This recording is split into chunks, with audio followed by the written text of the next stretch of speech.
بسم الله الرحمن الرحيم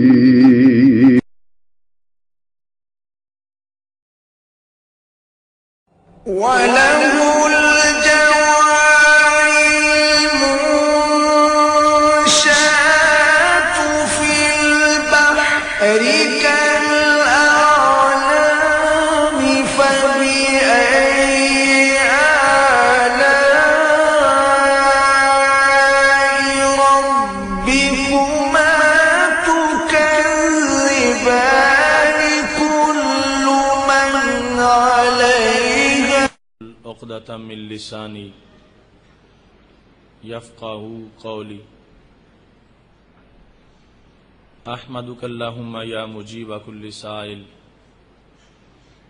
والصلاة والسلام على من هو أفضل الوسائل وعلى آله وأصحابه ذوي الفضائل أما بعد فأعوذ بالله من الشيطان الرجيم بسم الله الرحمن الرحيم فاسألوا أهل الذكر إن كنتم لا تعلمون صدق الله العظيم وصدق رسوله النبي الكريم الأمين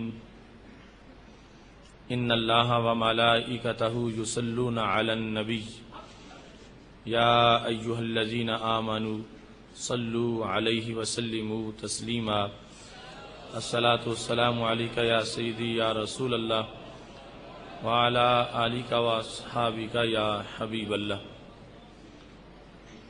مولاي صل وسلم دائما أبدا على حبيبك خير الخلق كلهم منزه عن شريك في محاسنه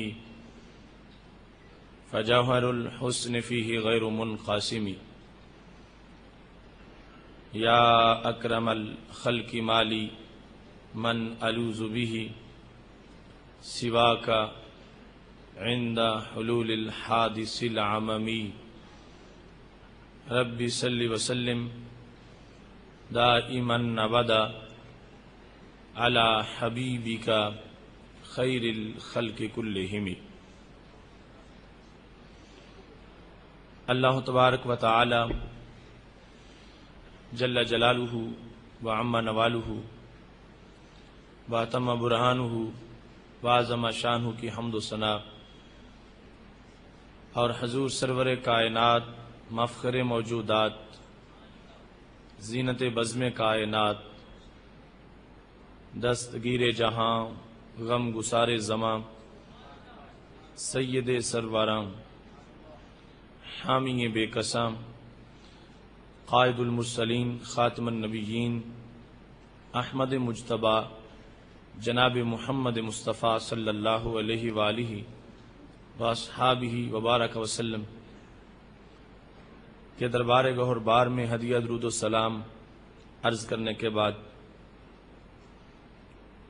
بارسان منبر و محراب ارباب فکر و دانش نہایت ہی معزز و محتشم حضرات و خواتین سامعین و ناظرین، رب ذوالجلال کے فضل اور توفیق سے صراط مستقیم کے پر نور پروگرام میں آج ہم سب کو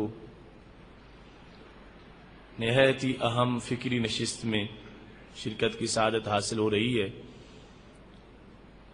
آج کا موضوع بڑا ٹیکنیکلی اور فنی موضوع ہے جس کو سمجھنا اور اس کا ابلاغ از حد ضروری ہے۔ میری دعا ہے خالق کائنات جل جلالہ ہمارے اس پروگرام کو زیادہ سے زیادہ بابرکت بنائے، اور رب ذوالجلال میرے انداز کو تفہیم، تاثیر اور اپنی طرف سے خصوصی تنویر عطا فرمائے۔ آج ہماری گفتگو کا موضوع ہے تقلید سے متعلق شبہات کا ازالہ۔ تقلید سے متعلق چند موضوعات ہمارے گزشتہ سالوں کے کورسز میں ہو چکے ہیں۔ ان میں سے ایک موضوع ہے ہم مقلد کیوں ہیں،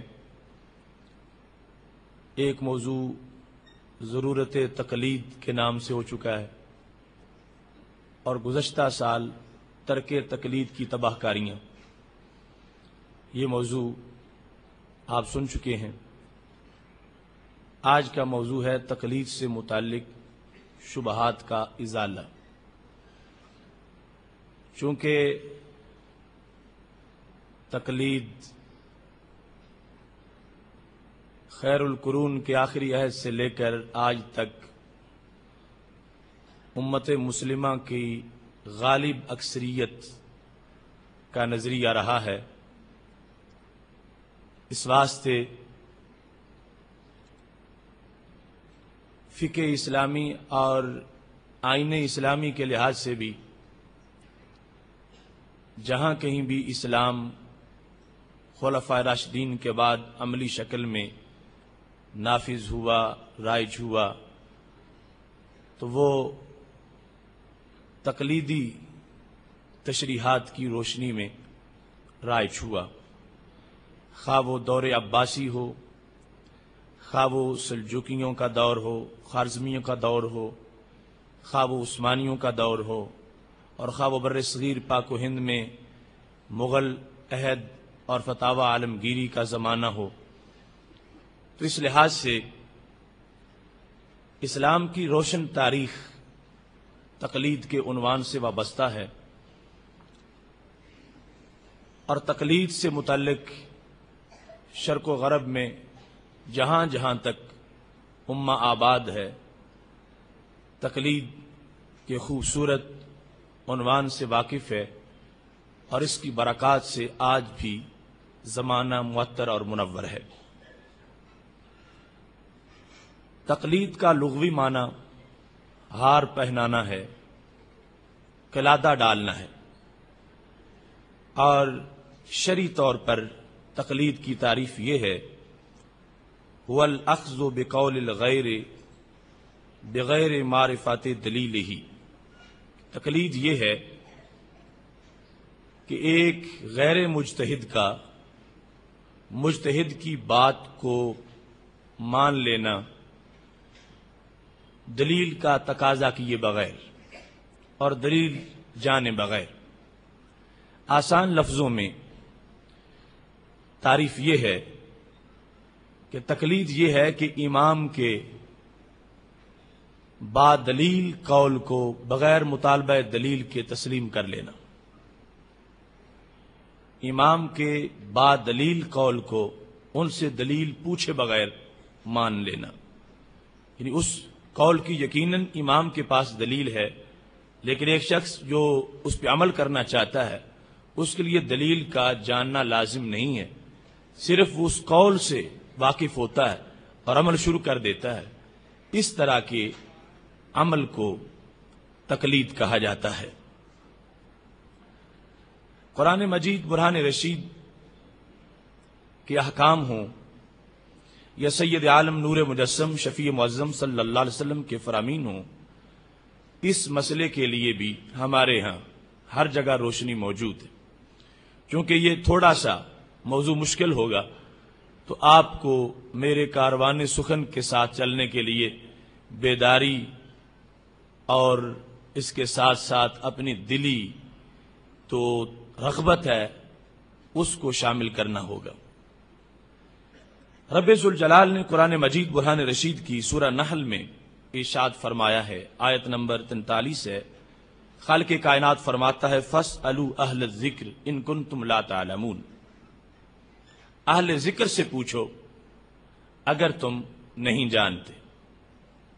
اب یقیناً یہاں جس بات کے پوچھنے کا ذکر ہو رہا ہے اس کا تعلق کوئی دنیاوی امور سے نہیں، دینی امور سے ہے۔ خالق کائنات جل جلالہ دنیا کے مسائل کے لحاظ سے لوگوں کو یہ رہنمائی نہیں کر رہا کہ اگر تمہیں دنیا کا کوئی مسئلہ پوچھنا ہو تو اہل ذکر کے پاس جاؤ، نہیں خالص دینی رہنمائی کے لیے رب ذوالجلال حکم فرما رہا ہے کہ تم اگر نہیں جانتے تو اہل ذکر سے پوچھو۔ اہل ذکر سے پوچھنے کے بعد اگر انسان کے لیے عمل کرنا اس پر ناجائز ہو تو پھر اہل ذکر کے پاس جانے کی کوئی ضرورت ہی نہیں، اور رب ذوالجلال کا اپنے بندوں کو اہل ذکر کی طرف بھیجنا اس کا کوئی مطلب ہی نہیں بنتا، یہ ایک لغو حکم ہو جائے گا، اور ہمارا رب لغو حکم نہیں دیتا۔ تو اس حکم کا مطلب یہ ہے کہ خالق کائنات جل جلالہ نے اہل ذکر کو اس قابل بنایا ہے کہ جو ان کے پاس جائے گا وہ اس کی الجھن دور کریں گے اور دینی رہنمائی کریں گے، اور دینی رہنمائی جس وقت کوئی اہل ذکر سے لے گا تو اس کے بعد اس پر عمل کرنا اس بندے کے لیے لازم ہو جائے گا، اور وہ عمل اس کا رب ذوالجلال کے دربار میں باعث ثواب بن جائے گا اور خالق کائنات جل جلالہ کی رضا کے حصول کا ایک ذریعہ بن جائے گا۔ اہل ذکر کا لفظ بظاہر ایک عام لفظ ہے، یہ قانون ہے کہ جس وقت کسی لفظ کے تمام افراد بیک وقت مراد نہ لیے جا سکتے ہوں تو المطلق یجری علی اطلاقہ، اہل ذکر سے مراد ہزاروں لوگ ہو سکتے ہیں، اہل ذکر سے مراد لاکھوں لوگ ہو سکتے ہیں، مگر یہاں پر اہل ذکر سے مراد کامل اہل ذکر ہے، چونکہ ہر فرد تو مراد نہیں لیا جا سکتا، تو اس واسطے پھر مطلق کا جو دوسرا قانون ہے اس قانون کے مطابق ہمیں مطلق کا جو فرد کامل ہے اس کی طرف رجوع کرنا پڑے گا، اس واسطے کہ مطلق کا فرد کامل لینے کے ساتھ ہی مطلق پر پوری طرح عمل ہو سکتا ہے۔ المطلق ینصرف الی الفرد الکامل، یہ قانون ہے، اس کے مطابق مطلب یہ بنے گا کہ خالق کائنات فرماتا ہے فاسألوا اہل الذکر، اہل ذکر میں سے جو کامل اہل ذکر ہیں ان کے پاس جا کے تم پوچھو، وہ تجھے بتائیں اور پھر تم اس پہ عمل کرو۔ لہذا مطلق کے کامل قانون کے لحاظ سے اہل ذکر سے مراد ہر اہل ذکر نہیں بلکہ خاص اہل ذکر ہیں، اور وہ کہ اہل ذکر میں سے جو فرد کامل ہے اس کے لیے خالق کائنات جل جلالہ نے لوگوں کو متوجہ کیا کہ اگر تجھے دینی مسئلہ نہیں معلوم ان کے پاس جاؤ، وہ تجھے اس کے بارے میں رہنمائی کریں، اور اس کے بعد یہ عمل کرنا یہ نہیں ہوگا کہ اللہ تعالیٰ کی مرضی کے خلاف کسی کی بات پہ عمل ہو رہا ہے، جن کی طرف اللہ بھیج رہا ہے ان کی بات پر عمل کرنا یقیناً رب ذوالجلال کی چاہت کے حصول کا سبب بن جائے گا۔ یہاں پر اہل ذکر کامل کون ہوگا؟ تو قرآن مجید برہان رشید کی ایک دوسری آیت کریمہ ہے سورہ زمر میں آیت نمبر 55، خالق کائنات جل جلالہ ارشاد فرماتا ہے وَاتَّبِعُوا أَحْسَنَ مَا أُنزِلَ إِلَيْكُم مِّن رَبِّكُم، تم اتباع کرو اچھی سے اچھی بات کی جو تمہارے رب کی طرف سے نازل کی گئی۔ وَاتَّبِعُوا أَحْسَنَ مَا أُنزِلَ إِلَيْكُم مِّن رَبِّكُم، ایک ہے ما انزلہ کہ اللہ کی طرف سے جو نازل کیا گیا، ایک ہے ما انزلہ میں احسن، تو خالق کائنات جل جلالہ فرما رہا ہے کہ ما انزلہ میں سے جو احسن ہے اس پر تم نے عمل کرنا ہے، اس کی تم نے اتباع کرنی ہے اور اس کی تم نے پیروی کرنی ہے۔ ما انزلہ میں سے احسن یعنی اچھی سے اچھی بات جو ہے اس کو تم نے تلاش کر کے اس کی تم نے پیروی کرنی ہے۔ اب جس وقت ما انزلہ میں سے احسن کی اتباع کا خالق کائنات جل جلالہ نے ہمیں حکم دیا، اب ما انزلہ میں سے احسن کون بیان کرے گا؟ جو کہ اہل ذکر کا فرد کامل ہے۔ اہل ذکر کا فرد کامل ما انزلہ میں سے جو احسن ہے اس کو بیان کرے گا، تو اس کی اتباع کا رب ذوالجلال حکم دے رہا ہے، تو پھر بالواسطہ یہ ثابت ہوا کہ خالق کائنات جل جلالہ اہل ذکر کا جو فرد کامل ہے اس کی اتباع کرنے کا حکم دے رہا ہے۔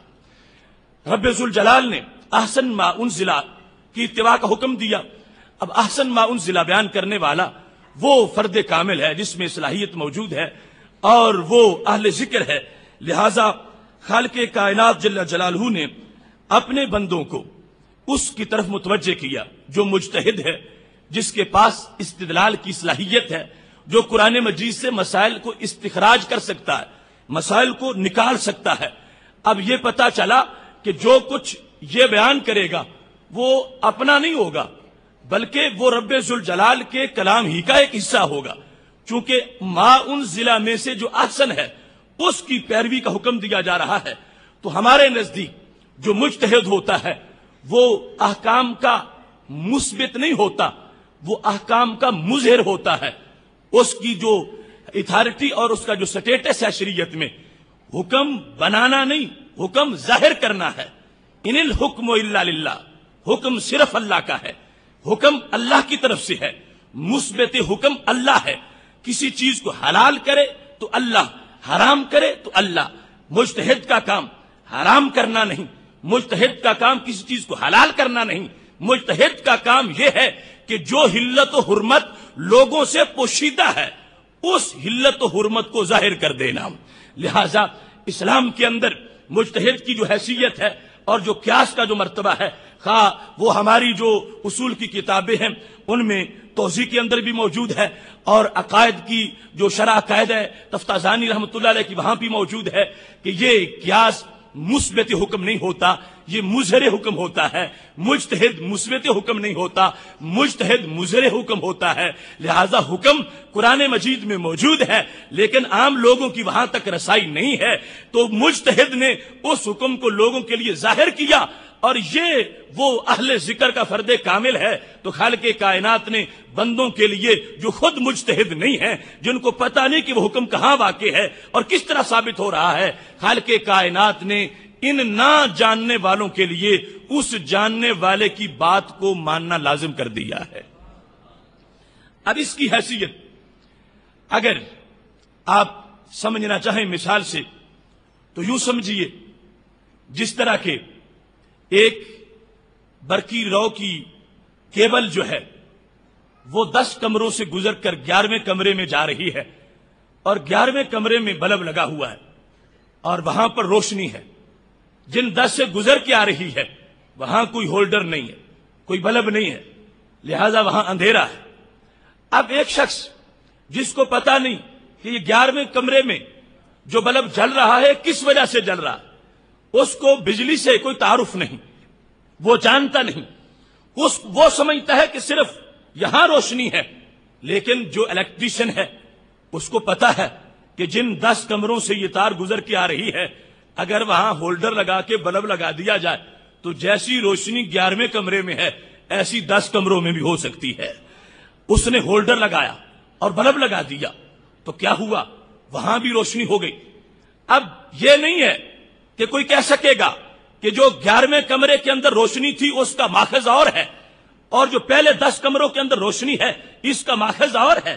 نہیں، ایک ہی برقی رو سب کا ماخذ ہے۔ یہ 10 مقامات جو تھے یہ پوشیدہ تھے، یہاں پہلے بھی پاور موجود تھی مگر اظہار کی ضرورت تھی۔ تو یہ شریعت مطہرہ کا مجتہد جو ہے اس کا کام یہ ہے، یہ ہولڈر لگا کے بلب لگاتا ہے تو پتہ چل جاتا ہے کہ یہ جتنے مسائل ہمیں معلوم نہیں ہو رہے تھے یہ اسی برقی رو سے روشن ہے جس سے ایک کمرے میں پہلے روشنی ہو رہی تھی۔ یہ نئی کہیں سے کسی نئے ٹرانسفارمر سے یہ برقی رو نہیں لایا، یہ کہیں اور سے اس نے کوئی سلسلہ نہیں بنایا، صرف یہ ہے اس کو پتا ہے کہ کہاں کہاں سے یہ برقی رو گزر رہی ہے اور کہاں اس کا تعلق ہے، اس کو مہارت ہے، اس نے یہ کام کیا ہے، 10 جگہ اور بھی روشنی ہو گئی ہے۔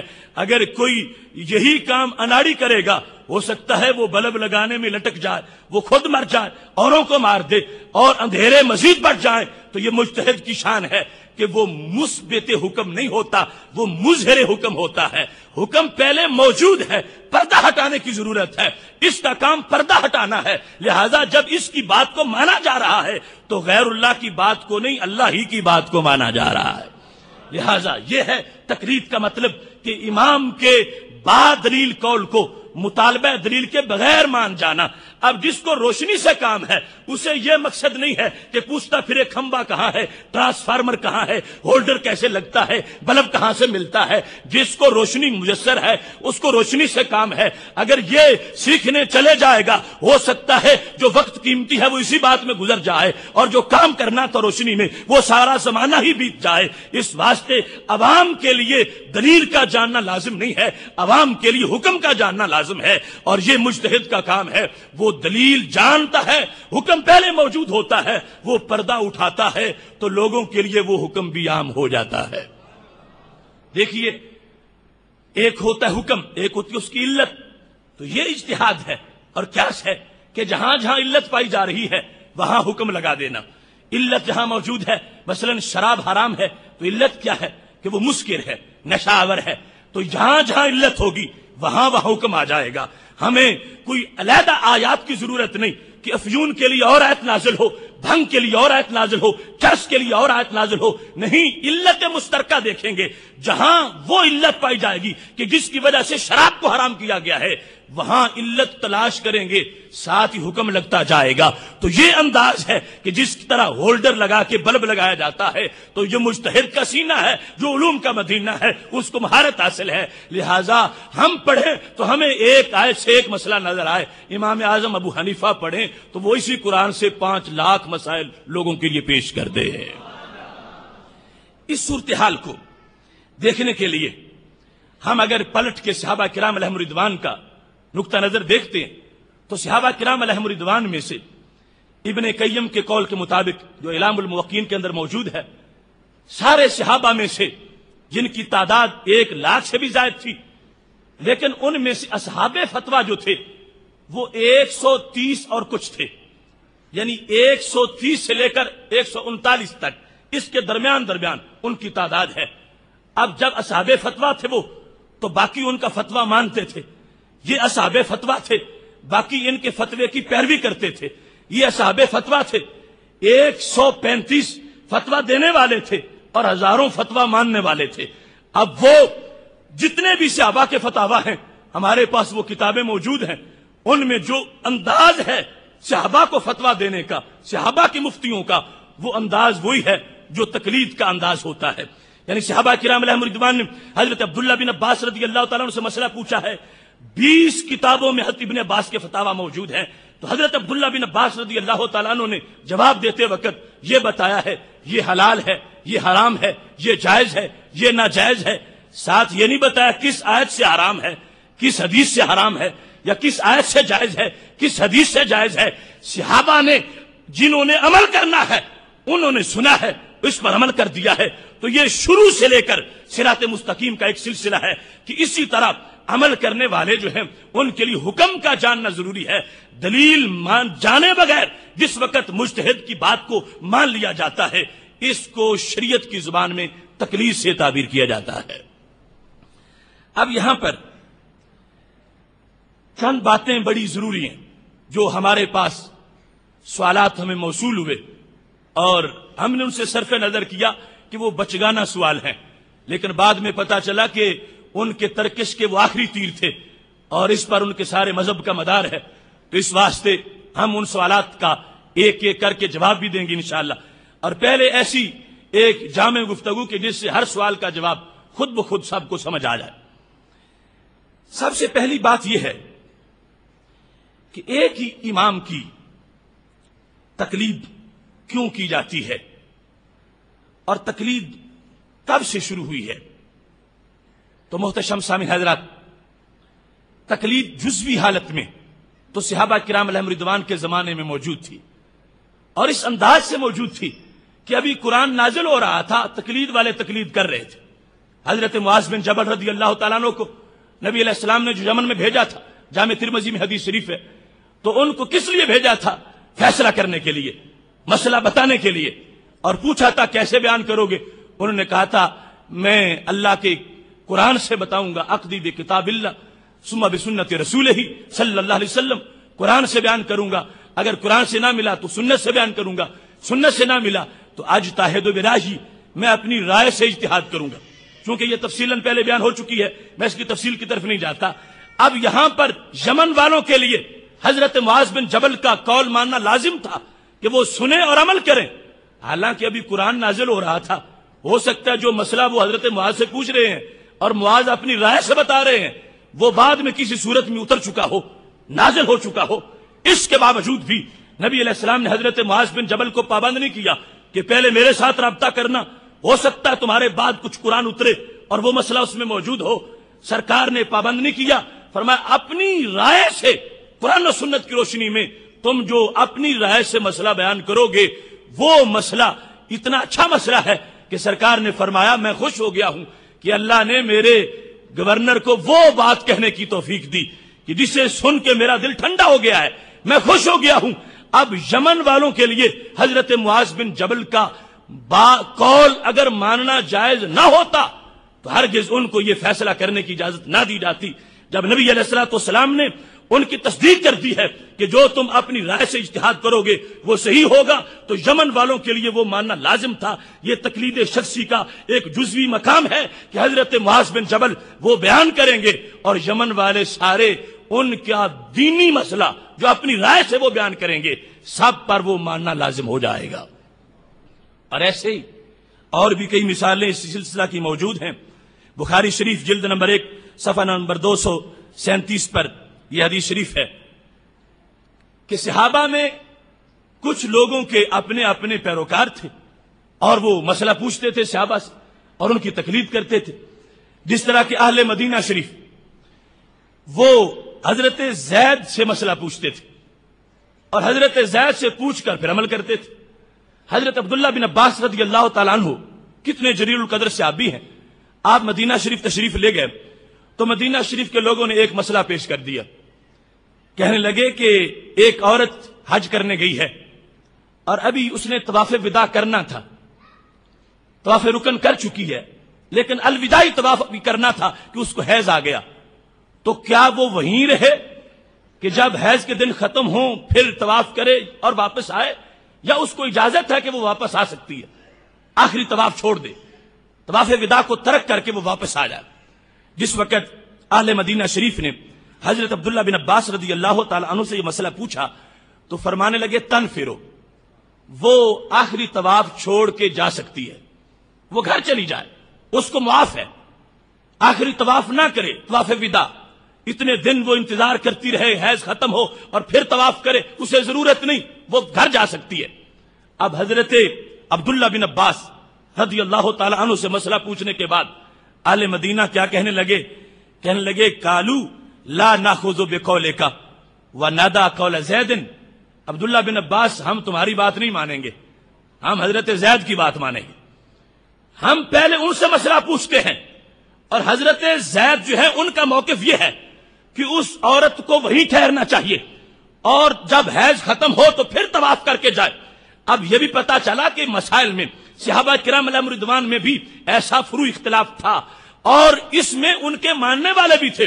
اب مدینہ شریف والے جو ہیں وہ حضرت زید کے پیروکار ہیں تو کہنے لگے ابن عباس ہم تمہاری بات نہیں مانیں گے، حالانکہ مسئلہ خود پوچھا ہے. جب انہوں نے بیان کر دیا تو کہنے لگے یہ کیسے ہو سکتا ہے، ہم حضرت زید کی بات چھوڑ دیں اور تمہاری بات تسلیم کر لیں، لہذا ہم تو حضرت زید کی بات مانیں گے. تو پتا چلا نہ ابن عباس نبی ہیں نہ حضرت زید نبی ہیں، صحابہ ان کو پیشوا بنائے ہوئے ہیں، صحابہ ان سے مسئلہ پوچھتے ہیں، صحابہ دین کا فتویٰ لیتے ہیں اور صحابہ عمل بھی کرتے ہیں. تو پتا چلا کہ یہ جو ایک نعرہ لوگوں نے بنا لیا کہ کتاب و سنت ہمارے لیے کافی ہے اور اس کے سوا ہم کسی چیز کو نہیں مانتے، تو اہل مدینہ حضرت زید کی بات کو کیوں مان رہے تھے اور اہل مکہ حضرت عبداللہ بن عباس کی بات کو کیوں مان رہے تھے؟ پتا چلا کہ ان کی بات کو ماننا یہ قرآن و سنت کے شعبے کا ایک حصہ ہے، چونکہ اسی کو ظاہر کر رہے ہیں، لہذا خود صحابہ کرام علیہم رضوان میں تقلید کا ایک دور موجود تھا. اگرچہ ہم یہ کہیں گے کہ پوری طرح تقلید جو اپنے جوبن کے ساتھ اور کلی طور پر وہ رائج ہوئی ہے تو اس بارے میں قول ہے حضرت شاہ ولی اللہ محدث دہلوی رحمت اللہ علیہ کا کہ جنہوں نے یہ فرما دیا کہ تقلید اپنے پورے انداز کے ساتھ جس وقت رائج ہوئی ہے تو وہ زمانہ تھا کہ جب امت کا کارواں 2 صدیوں کا سفر طے کر چکا تھا، 2 صدیاں گزر چکی تھیں. اس سلسلہ میں آپ کا یہ قول جو ہے وہ ایک حتمی حیثیت رکھتا ہے، جس میں اپنی کتاب انصاف کے اندر شاہ ولی اللہ محدث دہلوی فرماتے ہیں بعد المیاتین ظہر فیہم التمذہب للمجتہدین، 2 صدیوں کے بعد یہ ایک ہی امام کی فقہ پر کاربند ہو جانا، کسی ایک امام کا مقلد ہو جانا، 2 صدیوں کے بعد یہ سلسلہ شروع ہو گیا۔ وَكَلَّ مَنْ كَانَ لَا يَعْتَمِدُ عَلَى مذہب، اور شاہ ولی اللہ کہتے ہیں 2 صدیوں کے گزر جانے کے بعد جب تقلید شروع ہوئی ہے تو شاید کوئی شاذ و نادر بندہ ایسا ہو کہ جو امام کا مقلد نہ ہو۔ ساری کی ساری قوم اور سارے کے سارے خیر کے سلسلہ کے لوگ اور اسلام کی ابتدائی عظمتوں کے وہ حامل لوگ شاہ ولی اللہ محدث دہلوی کے قول کے مطابق سارے کے سارے مقلد بن گئے اور کہنے لگے وَكَانَ هَذَا هُوَ الْوَاجِبُ، اور یہ تقلید ان پر واجب ہو چکی تھی، ان پر فرض تھی تقلید اس وقت، لہذا تقلید کا آغاز اجتماعی شکل میں پورے کلی انداز میں وہ 2 صدیوں کے بعد ہوا، لیکن اصل میں جزوی طور پر شخصی تقلید بھی موجود تھی، اور اس کے بعد مطلقاً تقلید بھی صحابہ کرام علیہم رضوان کے اندر موجود تھی۔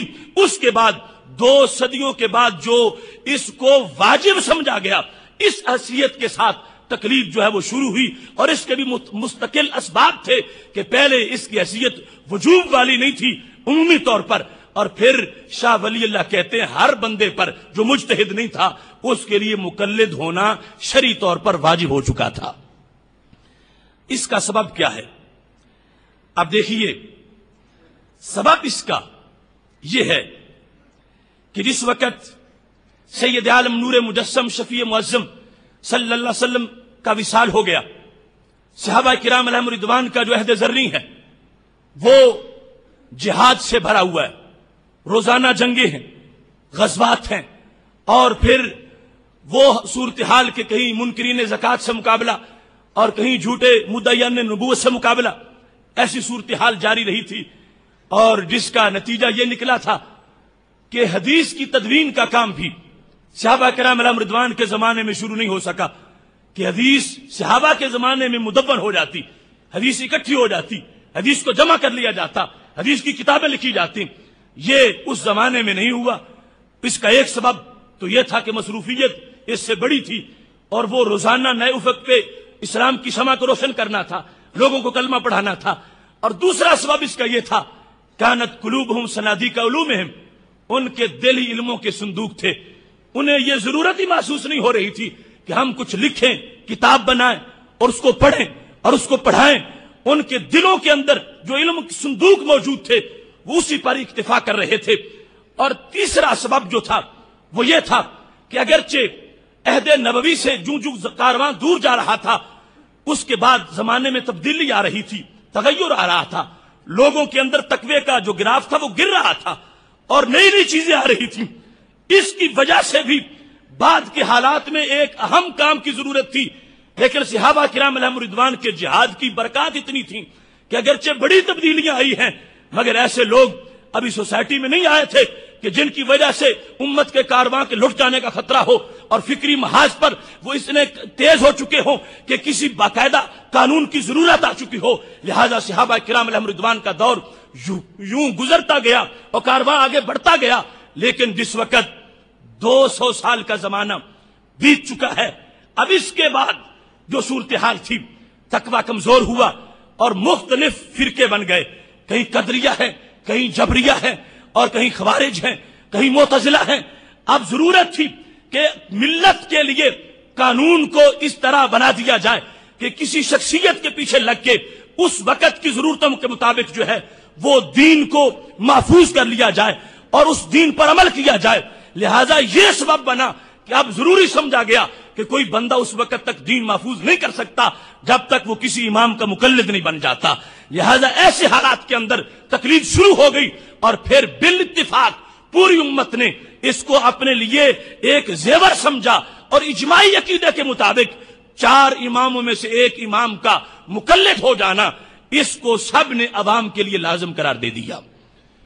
اب ایسی صورتحال کے اندر جس وقت تقلید کہ ہم اسباب کو دیکھتے ہیں تو سید عالم نور مجسم شفیع معظم صلی اللہ علیہ وسلم کا یہ فرمان سامنے رکھنا چاہیے۔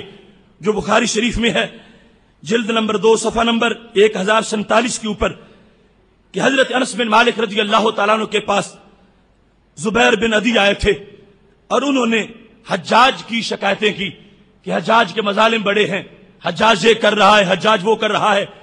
تو حضرت انس بن مالک رضی اللہ تعالیٰ عنہ نے جب یہ سنا تو فرمانے لگے اصبروا، حجاج کے ظلم پر صبر کرو، انہو لا یاتی علیکم زمان الا الذی بعدہ شر منہ، جتنا بھی بعد کا وقت آئے گا پہلے سے شر ہوگا. جو بعد کے حالات آتے جائیں گے، ابھی تو حجاج ہے، اس سے زیادہ شر بھی آ سکتا ہے، لہذا صبر کرو. جب یہ لفظ انہوں نے بیان کیے تو جو سننے والے تھے ان کو تعجب ہوا کہ کیا یہ واقعی حقیقت ہے کہ جو زمانہ نبوت کے امت کا کارواں آگے بڑھتا جائے گا تو شر آتا جائے گا اور فساد آتا جائے گا.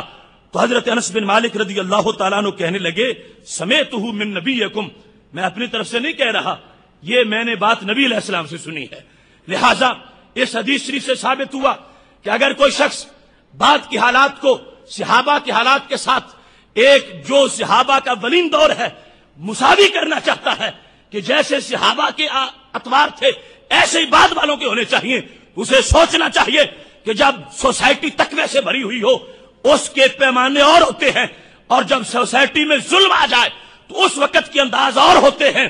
لہذا صحابہ کرام علیہم رضوان کا وہ زمانہ کہ جس وقت تقلید بحیثیت اجتماعی اس کو لازم نہیں قرار دیا گیا تھا، اس وقت ضرورت نہیں تھی، لیکن جس وقت بعد میں شریر لوگ پیدا ہو گئے، دین کو لوٹا جانے لگا، تو اب یہ ضرورت محسوس ہوئی کہ امام ہونا چاہیے تاکہ وہ امام امت کی قیادت کرے اور قرآن و سنت کی حقیقی فیصلوں سے لوگوں کو آشنا کرتا رہے. لوگ صحابہ کی بات کرتے ہوئے یہ کہنے میں کوئی بات نہیں سمجھتے اور یہ کہنا آسان بھی بڑا ہے کہ یہ صحابہ نے نہیں کیا تھا، یہ تم کیوں کرتے ہو. لیکن سوچنا چاہیے صحابہ کرام علیہم رضوان کے زمانے کی حالات، ان کی اطوار، ان کی ضرورتیں اور ان کے معمولات اور جو اس وقت کی صورتحال تھی، سب کو پیش نظر رکھنے کے ساتھ ہمیں یہ یقیناً اس حقیقت کا پتہ چلتا ہے کہ صحابہ دین کی جڑ ہیں اور ہم جڑ نہیں ہیں، بعد والے سارے ٹہنیاں ہیں. اور جڑ اور ٹہنی کا تعلق بڑا ہوتا ہے، جڑ نہ ہو تو ٹہنی نہیں ہوتی، اور جڑ ہری نہ ہو تو ٹہنی ہری نہیں ہوتی، جڑ سلامت نہ ہو تو ٹہنی پہ پتے نہیں ہوتے. لیکن یہ فرق ضرور ہوتا ہے، جڑ پہ پتے نہیں ہوتے، ٹہنی پہ پتے ہوتے ہیں، جڑ پہ پھول نہیں ہوتے، ٹہنی پہ پھول ہوتے ہیں. ہم صحابہ کرام علیہم رضوان کے اصل ہونے کے معترف ہیں اور وہ جڑ ہے دین کی، اور ہمارا ان سے ربط ہے، اور بعد والے جتنے بھی آئے ہیں ان کا ربط ہے صحابہ کرام علیہم رضوان کے ساتھ. لیکن جو چاہے کہ ہم حالات کے لحاظ سے بعد والوں کو صحابہ کے ساتھ ایک پلڑے میں تولیں تو یہ ناانصافی ہوگی، اس واسطے کہ جڑ کے حالات اور ہوتے ہیں، ٹہنی کے حالات اور ہوتے ہیں. یہاں سے یہ بات بالکل ثابت ہو گئی کہ بعد میں جب ضرورت پڑی تو تقلید ایک پروٹیکشن ہے، حصار ہے، قلعہ ہے، تو پھر چاہیے تھا کہ اس کو استعمال کیا جاتا. جب ضرورت نہیں تھی تو پھر اس وقت جواز تھا، لزوم نہیں تھا، جو چاہے کرے جو چاہے نہ کرے. لیکن بعد میں لزوم ہو گیا، اور بالخصوص جس وقت یہ حدیث شریف جو جامع ترمذی میں موجود ہے اس کو ہم سامنے رکھتے ہیں تو میرے نبی علیہ السلام کا فرمان ہے یخرج فی آخر الزمان رجال یقتلون الدنیا بالدین. فرمایا آخر زمانے میں، اب آخر سے مراد یہ ہے اضافی آخر کہ نبی علیہ السلام کا دور گزرتا گیا، اس کے بعد جو ہے وہ اس سے آخر ہے. فرمایا ایسی قوم نکل آئے گی لوگوں کے اندر، ان کا کام کیا ہوگا؟ فرمایا یلبسون للناس جلود الدأن، وہ لوگوں کے لیے بھیڑوں والے خول پہن لیں گے، لباس ان کے بھیڑوں والے ہوں گے. السنتہم احلی من السکر، ان کی زبانیں شہد سے یا چینی سے زیادہ میٹھی ہوں گی. قلوبہم قلوب الذئاب، مگر ان کے دل بھیڑیوں والے ہوں گے. ایسی قوم نکلے گی کہ جن کی کھالیں بھیڑوں والی ہیں، اندر سے بھیڑیے ہیں، جن کی زبانیں میٹھی بڑی ہیں، اندر سے کڑوے بڑے ہیں. فرمایا یہ کیا کریں گے؟ فرمایا یہ دنیا کو دین سے ملا دیں گے اور دین کو دنیا سے ملا دیں گے، دین میں دنیا کی ملاوٹ کر دیں گے. تو پھر یہ وقت تھا کہ جب ملاوٹ ہونے لگے تو اب پہرے دار کی ضرورت ہے. جب ملاوٹ نہیں تھی تو اس وقت تقاضا کرنا کہ اس وقت بھی اتنے ہی گارڈ ہوتے اور اتنے ہی پہرے دار ہوتے، یہ کوئی عقل کا تقاضا نہیں ہے اور اس میں کوئی معقولیت نہیں ہے۔ لہذا جس وقت اس امت کو پروٹیکشن کی ضرورت تھی اور حصار کی ضرورت تھی، رب ذوالجلال نے حضرت امام اعظم ابو حنیفہ رحمت اللہ علیہ جیسے لوگ اس امت کو عطا کر دیے ہیں کہ جس وقت وہ قومیں پیدا ہو رہی ہیں کہ جو اندر سے بھیڑیے ہیں، اوپر بھیڑوں والی کھالیں پہنی ہوئی ہیں اور دین کو لوٹنا چاہتے ہیں، اب ضرورت تھی کہ کسی بچانے والے کا دامن پکڑا جائے، اور اس دامن پکڑنے کے عمل کو تقلید کہا جاتا ہے، اور جس کا دامن پکڑا جائے اس کو امام کہا جاتا ہے۔ محتشم سامعین حضرات، اب جس وقت یہ سلسلہ تقلید کا شروع ہوا، اس میں صحابہ کرام علیہم رضوان کا زمانہ اور بعد والا فرق کے لحاظ سے دوائی کی ضرورت ہوتی ہے۔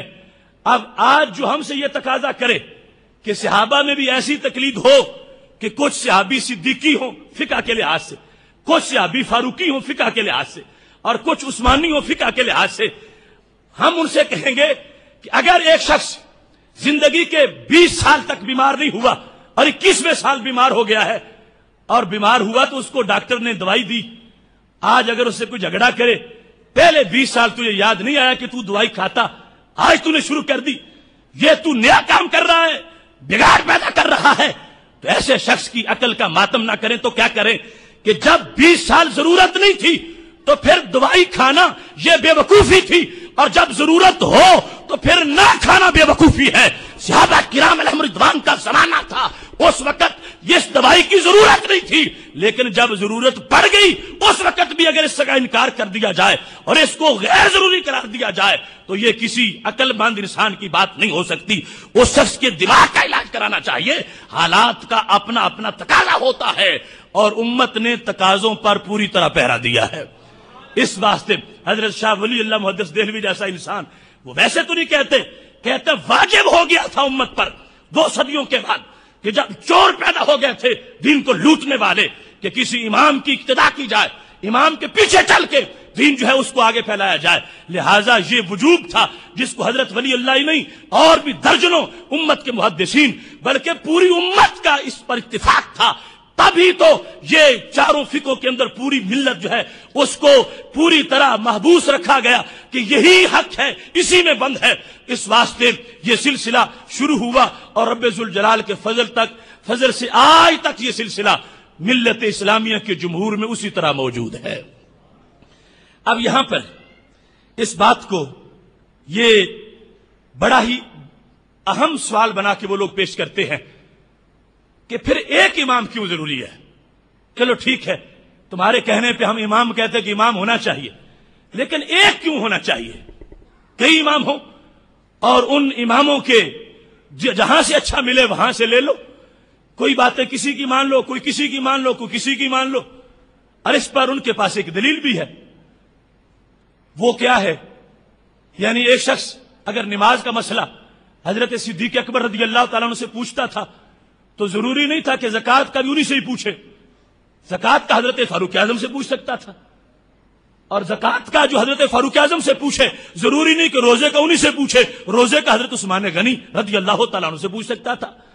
تو جب یہ لازم نہیں تھا کہ ایک ہی سے پوچھنا ہے، اختیار تھا جس سے چاہو پوچھ لو، تو جس وقت وہاں کبار صحابہ ہیں اور ایک کو امام بنانا لازم نہیں تھا، فقہ کے لحاظ سے، خلافت کے لحاظ سے علیحدہ صورتحال تھی، تو وہاں جس وقت ایک کی تقلید اتنی لازم نہیں تھی تو بعد میں پھر ایک کی تقلید لازم کیوں ہو گئی کہ جو حنفی ہے وہ حنفی فقہ میں رہے، جو مالکی ہے مالکی فقہ میں رہے، جو حنبلی ہے وہ حنبلی فقہ میں رہے؟ یہ پابندی کیوں کروائی گئی اور اس کو لازم کیوں سمجھا گیا؟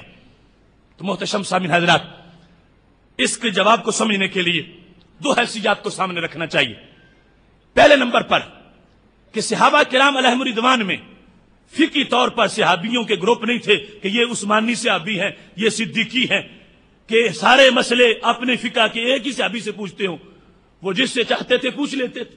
اس کا سبب کیا تھا؟ سبب اس کا یہ تھا کہ صحابہ میں سے کسی کا فقہی مذہب متقرر نہیں تھا۔ مطلب کیا ہے؟ کوئی صحابی ایسے نہیں تھے کہ جو دین کے سارے شعبہ جات کے لحاظ سے مسئلہ بتاتے ہوں، انہوں نے شعبے بانٹے ہوئے تھے اور اس لحاظ سے اصول نہیں بنایا ہوا تھا کہ ہر مسئلہ ہم اخذ کریں گے اور ہر مسئلہ بتائیں گے. جس وقت خلفائے راشدین میں سے حدیث کی روایت ہم دیکھتے ہیں تو صرف چند سو روایات خلفائے راشدین سے روایت مروی ہوتی ہے اور ہزاروں تک اور اس سے آگے سلسلہ نہیں پہنچتا. تو پتہ کیا چلا کہ ان لوگوں کے ہاں جس موقع پر سرکار کے ساتھ موجود تھے وہ حدیث سامنے تھی, وہ کسی نے پوچھی تو بیان کر دی, اور جس موقع پر نہیں تھے کسی نے پوچھی تو اگلے کے پاس بھیج دیا. ہر شخص کے پاس دین کا پورا سلیبس لوگوں کو فتویٰ دینے کے لحاظ سے انہوں نے تیار نہیں کر رکھا تھا, چونکہ جتنا ملا ہے اسے محفوظ کیا ہے. ابھی تدوین بعد میں ہونی ہے اور باقی کے معاملات بعد میں ہونے ہیں. چونکہ صحابہ کرام علیہم رضوان نے اپنے اپنے اصول وضع نہیں کیے ہوئے تھے, لہذا پھر ہر ایک کی مکمل تقلید کیسے ہو سکتی تھی. جس سے جتنا ملتا تھا اتنا لینا تھا, دوسرے سے جتنا ملتا تھا اتنا لینا تھا, اول سے لے کر آخر تک کہ نماز بھی, زکوٰۃ بھی, روزہ بھی, حج بھی اور طلاق بھی اور زراعت بھی اور عتاق بھی, یہ سارے شریعت کے جو سینکڑوں باب ہیں ان سب میں جب صحابہ سے حدیث روایت نہیں ہے تو صحابہ پھر ان کا جواب کیسے دیں گے. یہ سبب تھا کہ ایک صحابی جو ہے ان کی مکمل طور پر تقلید نہیں کی گئی, جتنا جہاں سے ملا ہے اتنا وہاں سے لیا ہے اور پھر اگلے کے پاس سفر کیا گیا ہے. ہم اس دور کی بات کر رہے ہیں کہ جب حضرت امام اعظم ابو حنیفہ نے شریعت کا مکمل اصول مدون کر دیا, اول سے لے کر آخر تک جس کو جس مسئلے کی ضرورت ہوگی, یہ نہیں ہوگا کہ امام صاحب کے دفتر سے وہ نہیں ملتا, وہ ضرور مل جائے گا. لہذا اب وقت آ گیا کہ ایک سے پوچھو اور ہر بات پوچھو اور اس میں اس کے پیچھے پکے ہو جاؤ. یہ ظاہر ہے اور واضح ہے اور ہمارا عقیدہ ہے کہ صحابہ کرام علیہم رضوان میں جن کے نزدیک یہ حدیثیں تھوڑی بھی روایت ہیں, ان کا ایک لمحہ سرکار کو دیکھ لینا وہ بعد والوں کے کروڑوں سالوں سے بھاری ہے اور علوم کے لحاظ سے ان کا یہ مرتبہ ہے. لیکن باقاعدہ اصحاب فتویٰ پھر 130 کیوں تھے, 135 کیوں تھے؟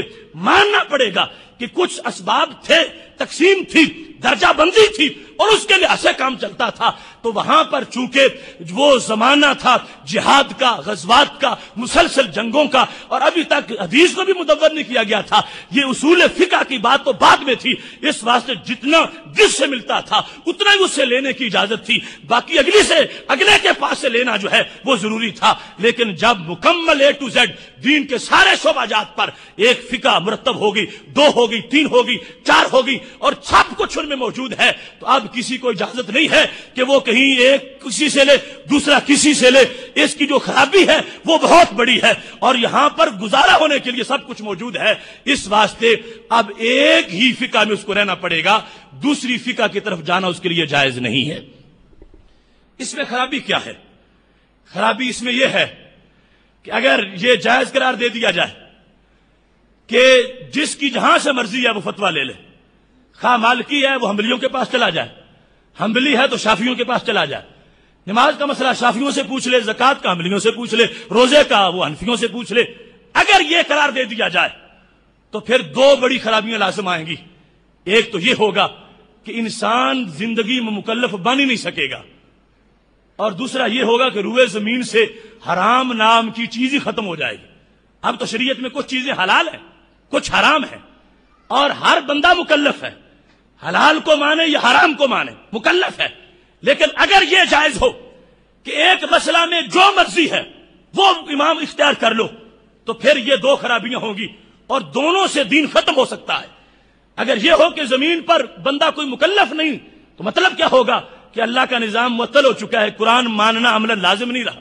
اور اگر یہ ہو کہ زمین پر کسی چیز کو حرام نہیں کہا جائے گا تو قرآن کا انکار لازم آ جائے گا. یہ 2 خرابیاں اس وجہ سے لازم آئیں گی جب ایک ہی امام کو اپنا امام نہیں مانا جائے گا. جب ہر طرف ہر دیگ کا چمچا کوئی بننا چاہے گا تو اس کے بعد دین کی اساسی حیثیت ختم ہو جائے گی. اس کو سمجھنے کے لیے یہ مثال سامنے رکھیے. مثال کے طور پر ایک مسئلہ پیش ہوا, وہ امام شافعی رحمۃ اللہ علیہ کے نزدیک وہ کام کرنا حلال تھا, امام مالک کے نزدیک حرام تھا. اب ایک بندہ امام مالک کا مقتدی ہے تو اس نے کہا جب امام شافعی کے پاس یہ چھوٹ ہے تو میں ادھر چلا جاتا ہوں. اب اس نے اس کو حلال سمجھ لیا.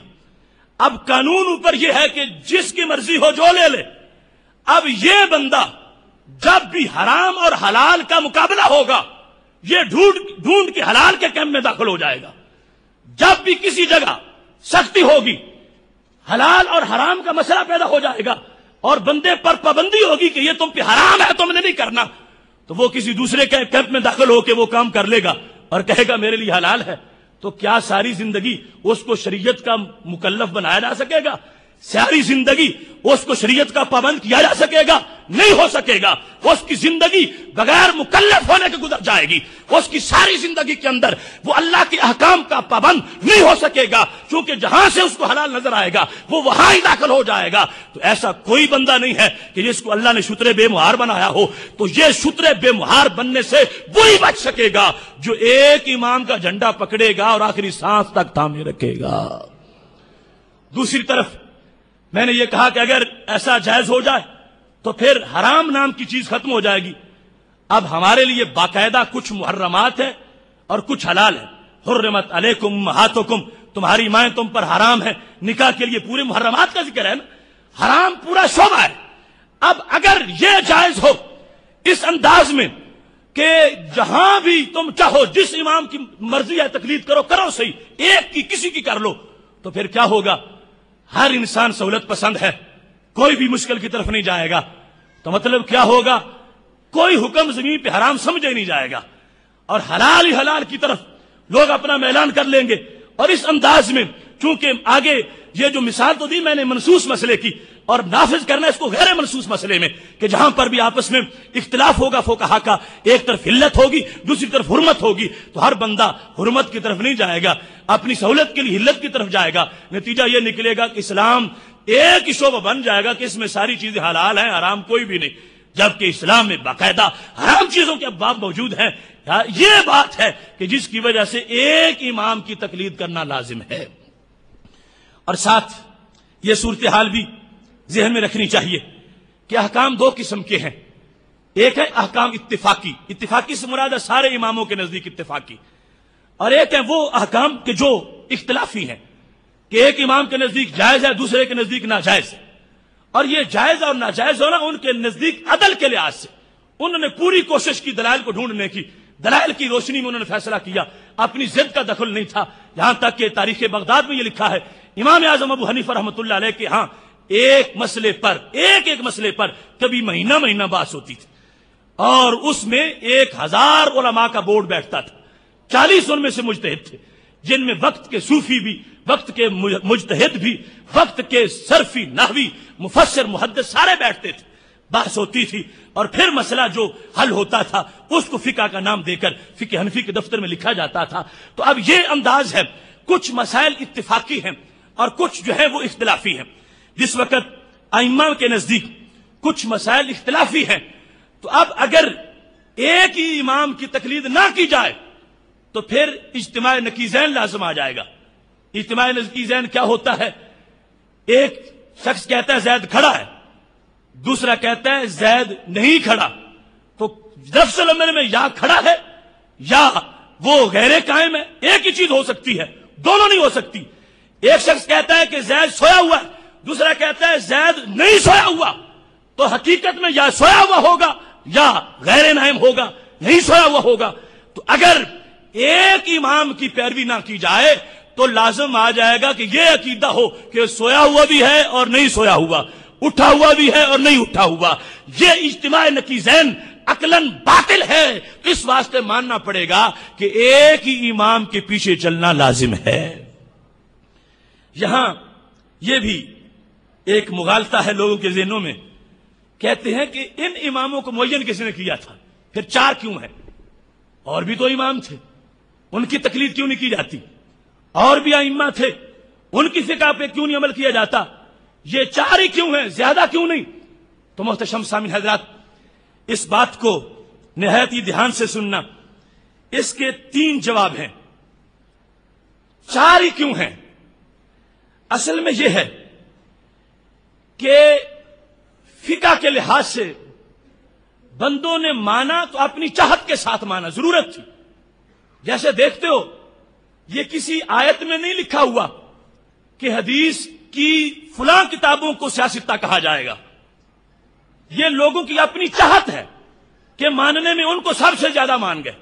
حالانکہ ان کتابوں سے پہلے بھی کتابیں لکھی ہوئی ہیں، ان سے بڑی بھی لکھی ہوئی ہیں، اور ان کے مصنفین سے بڑے تقوی اور پرہیزگاری والے اماموں کی لکھی ہوئی ہیں، مگر ان کو کوئی سیاستہ نہیں کہتا۔ سیاستہ کہا جاتا ہے تو ان 6 کتابوں کو جو امام بخاری مسلم وغیرہ کی ہیں۔ اب ان پر جو سیاستہ کی اصطلاح ہے وہ عرش سے نازل ہوئی ہے یا نبی علیہ السلام نے دی ہے؟ نہ عرش سے آئی ہے نہ نبی علیہ السلام نے دی ہے۔ مانتے سارے ہیں تو کس بنیاد پہ مانتے ہیں؟ کیا صحابہ نے دی ہے؟ صحابہ نے بھی نہیں دی۔ تو کیوں مانتے؟ اس لیے کہ ان میں کمال تھا۔ کمال والی چیز ہر ایک کو اچھی لگتی ہے، لہذا ان کے کمال نے اپنا آپ لوگوں سے منوا لیا۔ اس کے سوا اور کیا دلیل ہے؟ اصحاب ستہ جو ہے ان کی کتابوں کو صحاح ستہ کہنا ماننا ہمارے منکرین کے ہاں تسلیم شدہ ہے۔ اس میں وہ کس کی تقلید کرتے ہیں؟ کس بنیاد پہ کہتے ہیں؟ اللہ کا حکم بھی نہیں، نبی علیہ السلام کا حکم بھی نہیں، صحابہ کا حکم بھی نہیں، اس کے باوجود ان کو صحاح ستہ کہتے ہیں اور کسی کو شامل نہیں کرتے۔ کہ جیسے کوئی ضابطہ ہوتا ہے، قانون ہوتا ہے لگا بدا، تو اس سے پتا چلا یہ ائمہ بھی اللہ نے عرش سے معین نہیں کیے اور نبی علیہ السلام نے حدیث میں معین نہیں کیے۔ ان کی فقہ کا کمال یہ تھا کہ ان کی فقہ نے لوگوں کی ضرورتیں پوری کر لی ہیں، لوگوں نے ان چاروں کو اپنا قائد تسلیم کر لیا ہے۔ باقی جو ائمہ تھے ان میں مجتہد بھی تھے مگر ان کے اندر جامعیت نہیں تھی۔ کسی نے لکھا تو صرف نماز کے مسائل پر، کسی نے لکھا صرف روزے کے مسائل پر، کسی نے اصول بنائے تو 10، کسی نے بنا 20، لہذا ان کے اندر گزارا نہیں ہوتا تھا۔ ملت کو وہ چاہیے تھا کہ اول سے لے کر آخر تک جن کو مانے پھر کمی کوئی نہ ہو، ہر مسئلہ وہاں سے ملے۔ 4 ہونے کا سبب یہ ہے کہ ان کے سوا کسی کی فقہ کے اندر جامعیت نہیں تھی، وہ ادھوری تھی، تھوڑی تھوڑی تھی، لہذا ماننے والوں نے انہیں مانا جن فقہ کی کتابوں نے اور جن فقہ اسلامی نے ماننے والوں کی ضرورت کو پورا کیا تھا۔ اس بنیاد پر امت کے اندر یہ 4 امام مشہور ہو گئے۔ مقبولیت جو ہے رب ذوالجلال کی طرف سے دی ہوئی تھی، جس طرح وہ 6 کتابیں حدیث کی مشہور ہو گئیں، یہ 4 امام فقہ میں مشہور ہو گئے۔ اور اس کے سوا دوسرا سبب جو ہے وہ یہ ہے کہ صرف اصول بنانا کافی نہیں، اصولوں کی وضاحت ضروری ہے۔ ایک بندہ زندگی میں ایک بات کر جائے، اس میں کئی باتیں مجمل رہ جاتی ہیں، کئی مبہم رہ جاتی ہیں، ان کی تفصیل کی ضرورت ہوتی ہے، ان کے بارے میں وضاحت کی ضرورت ہوتی ہے۔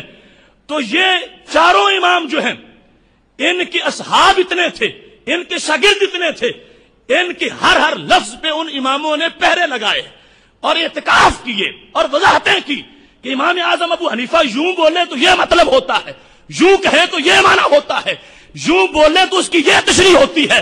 لہذا اصول بن جانے کے بعد ابہام کی جو وضاحت تھی وہ ان 4 کی تو پائی گئی۔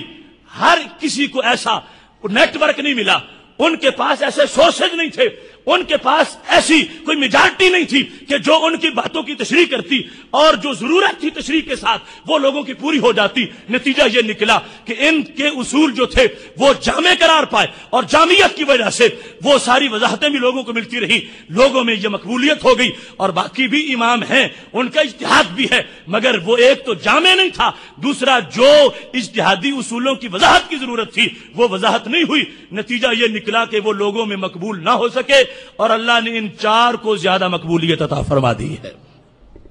تیسرے نمبر پر یہ نہیں ہے کہ وہ جو دوسرے ہیں انہوں نے جو کچھ کہا وہ ضرور غلط تھا، نہیں، صحیح ہو سکتا، مگر ہم تک پہنچا کیسے؟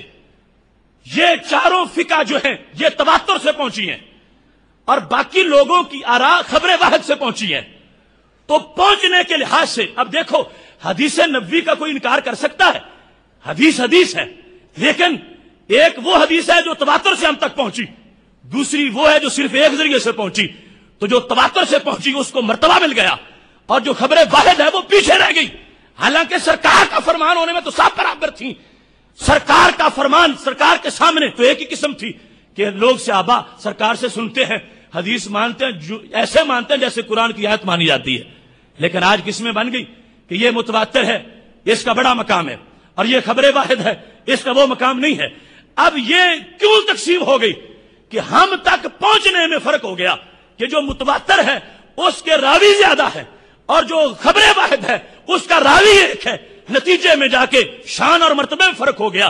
ایسے ہی اصل کے لحاظ سے فقہ ان اماموں کی بھی بڑی اچھی تھی، مگر ہم تک پہنچنے کے لحاظ سے وہ تواتر سے نہیں پہنچی، خبر واحد ہو گئی ہے، اور ان چاروں کی تواتر سے پہنچی ہے۔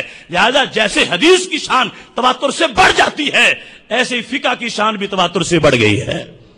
یہ تین جواب ہیں اس بات کے کہ چار امام ہی کیوں ہیں، باقی بھی آخر امام تھے، ان کی فقہ کیوں نہیں آئی اور ان کی طرف فقہ کی نسبت کیوں نہیں کی جاتی؟ اسباب ہیں اور وجوہات ہیں، ان کی بنیاد پر یہ سارا معاملہ چل رہا ہے۔ اور پھر ان چار میں سے رب ذوالجلال نے حضرت امام اعظم ابو حنیفہ رحمۃ اللہ علیہ کی فقہ کو وہ شان عطا کر دی ہے کہ میرے نبی علیہ السلام کا یہ فرمان ہے، جس کو حضرت شاہ ولی اللہ روایت کرتے ہیں اپنی کتاب فجوز حرمین کے اندر، کہتے ہیں مجھے نبی علیہ السلام نے یہ بتایا ہے کہ میری شریعت کی بہترین تشریح جس فقہ میں موجود ہے اس کو فقہ حنفی کہا جاتا ہے۔ اب یہاں پر ایسی ہی چند مزید باتیں ہیں، وقت کے دامن کی جو وسعت اس کے لحاظ سے اپنی گفتگو سمیٹتا بھی ہوں اور بات کو آگے بڑھاتا ہوں۔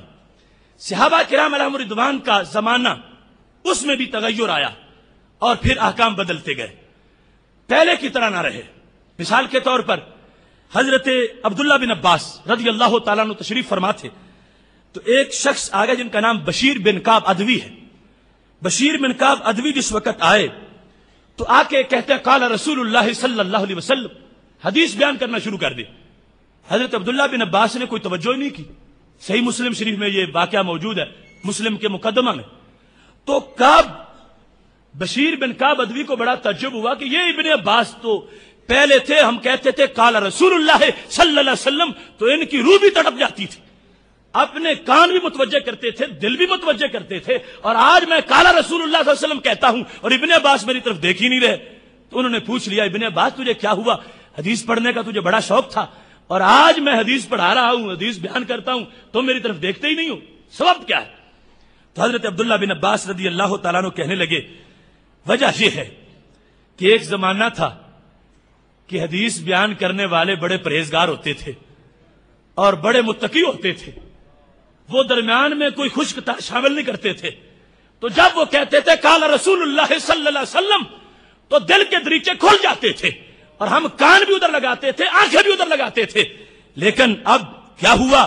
لما راکب الناس الصحابۃ والذلول، جب لوگوں نے سب کچھ جو ہے وہ خشک و تر جمع کرنا شروع کر دیا ہے اور شروع میں قال رسول اللہ صلی اللہ علیہ وسلم لگانا شروع کر دیا ہے، فرمایا اب ہم نے اپنا طریقہ بدل لیا ہے کہ جو بھی آئے ایرا گہرا کہے قال رسول اللہ صلی اللہ علیہ وسلم تو ہم کہیں کہ یہ محدث آ گیا ہے اور ہم اس کی حدیث سنیں اور ہم اس کا لکھیں، نہیں، ہم نے اب اپنا میتھڈ بدل لیا ہے، اب پیٹرن تبدیل ہو گیا ہے۔ کہنے لگے اب ہم سنتے ہیں لم ناخذ من الناس الا ما نعرف، اب صرف اس سے سنتے ہیں جس کا بایو ڈیٹا بھی ہم جانتے ہوں، یہ کہاں پیدا ہوا، کس کا شاگرد ہے، کس کا استاد ہے، کہاں سے پڑھ کے آیا ہے، اب ہم ہر ایک کی بات نہیں سنتے۔ کیوں؟ فرمایا یہ تبدیلی آ گئی ہے، اب ماننا پڑے گا۔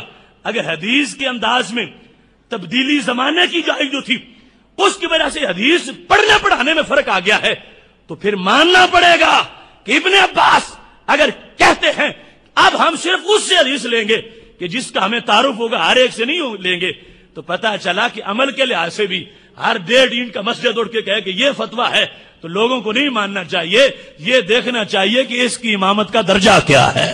لہذا شرق و غرب کے امام اعظم ابو حنیفہ رحمت اللہ علیہ، ان کی بات کو اس لیے مقبولیت ملی کہ ابن عباس جو ہیں انہوں نے کہا ہم نے حدیث کے لحاظ سے بھی اپنا رویہ بدل لیا کہ جو کہہ دے قال رسول اللہ صلی اللہ علیہ وسلم ہم اس کو ایسے نہیں مانتے، اب معیار قائم کر دیا ہے، چونکہ ملاوٹ شروع ہو گئی ہے، لہذا ملاوٹ شروع ہو جائے تو پیرے کی ضرورت ہوتی ہے، اس وقت جو پیرا دیا جاتا ہے جو پہلے نہیں تھا، اس پیرا دینے کے عمل کو تقلید کہا جاتا ہے۔ محتشم سامعین حضرات، اس واسطے یہاں یہ بات بڑی اہم بات ہے۔ امام عبد الوہاب شعرانی کہتے ہیں اما من لم یصل الی شہود عین الشریعہ واجب علیہ التقلید بمذہب واحد، کہ جو شریعت کے پاس خود نہیں پہنچا، یعنی جو صحابی نہیں بنا، اس پر ایک مذہب کی، یعنی یہ فقہی مذاہب جو ہیں چاروں، ایک کی تقلید واجب ہے، امام شعرانی کہتے ہیں۔ اور جو شریعت کے گھاٹ پر تھے ان کے وعدے میں آ رہے ہیں وہ صحابہ کرام علیہم رضوان ہیں، یہ بعد والی باتیں ان پہ فٹ نہ کرو، اور ان کے حالات کو بعد میں فٹ نہ کرو. اگرچہ نظریہ ان کا آئے گا, طریقہ ان کا آئے گا, مگر جو سرکمسٹانسز ہیں ان کے لحاظ سے کچھ تبدیلی بھی آئے گی.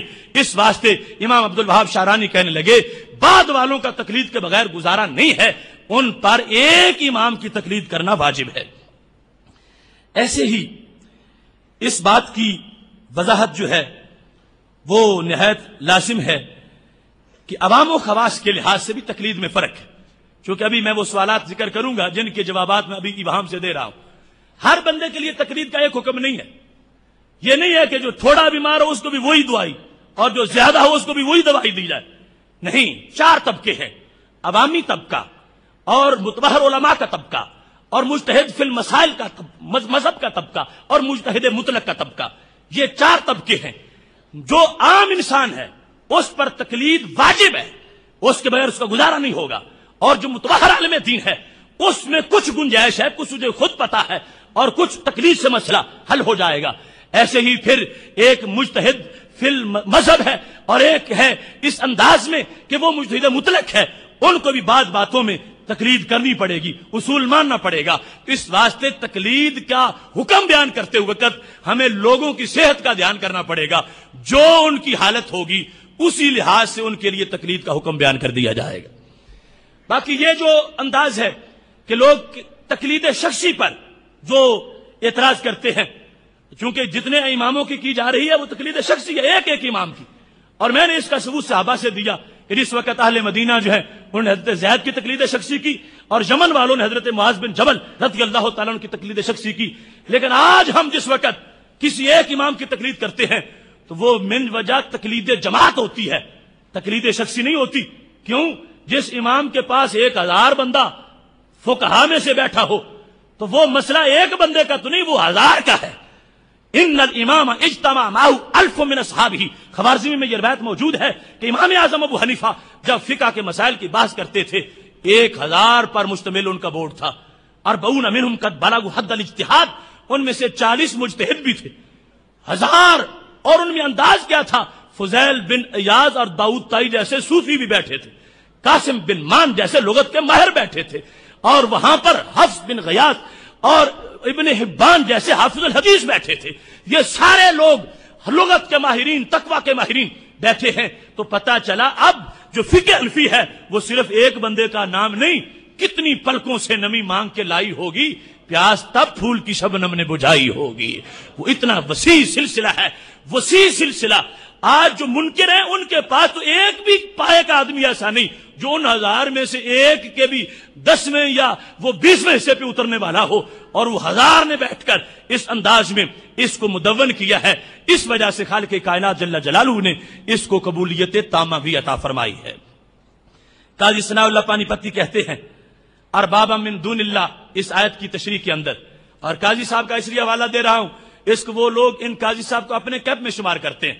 جو ان کی کتاب ہے علمی خدمات جو ان کے لوگوں کی, ان میں ان کا نام لکھا ہوا ہے, حالانکہ یہ نقشبندی ہے, لیکن ان کو انہوں نے اپنا شو کیا ہے کہ تفسیر لکھی ہے, کام بڑا ہے, لہذا ہمارے ہیں. تو اگر یہ ان کے ہیں تو پھر ان کی بات بھی ان کو ماننی چاہیے. قاضی ثناء اللہ پانی پتی جو ہیں وہ کہتے ہیں ان اہل السنت والجماعہ قد افترقت بعد القرون الثلاثہ او الاربع علی 4 مذاہب, کہ اہل سنت و جماعت دوسری تیسری صدی کے بعد ان کے 4 طبقے بن گئے. اہل سنت کے 4, مالکی, حنبلی, حنفی, شافی, 4 بن گئے. اور کہتے ہیں ولم یبقى فی المذاہب سوا هذه المذاہب 4.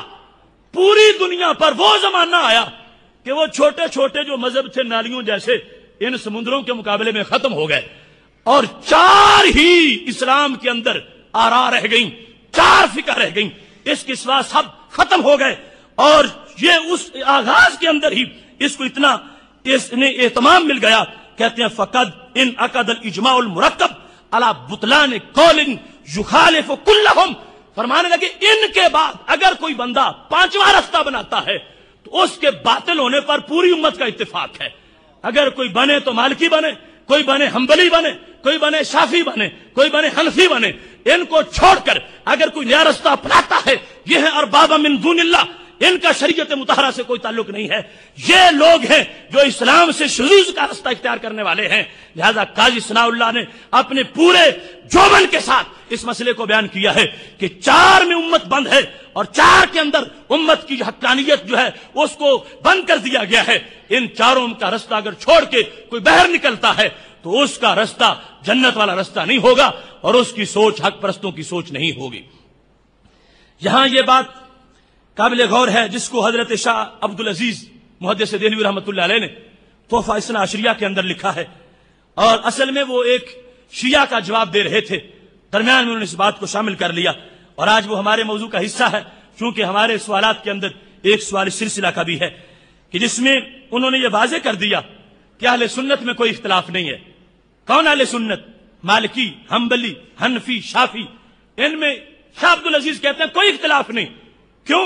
فرمایا اصول ایک ہے، ان کے اصول ایک جیسے ہیں، صرف چند فروعی مسائل میں اختلاف ہے.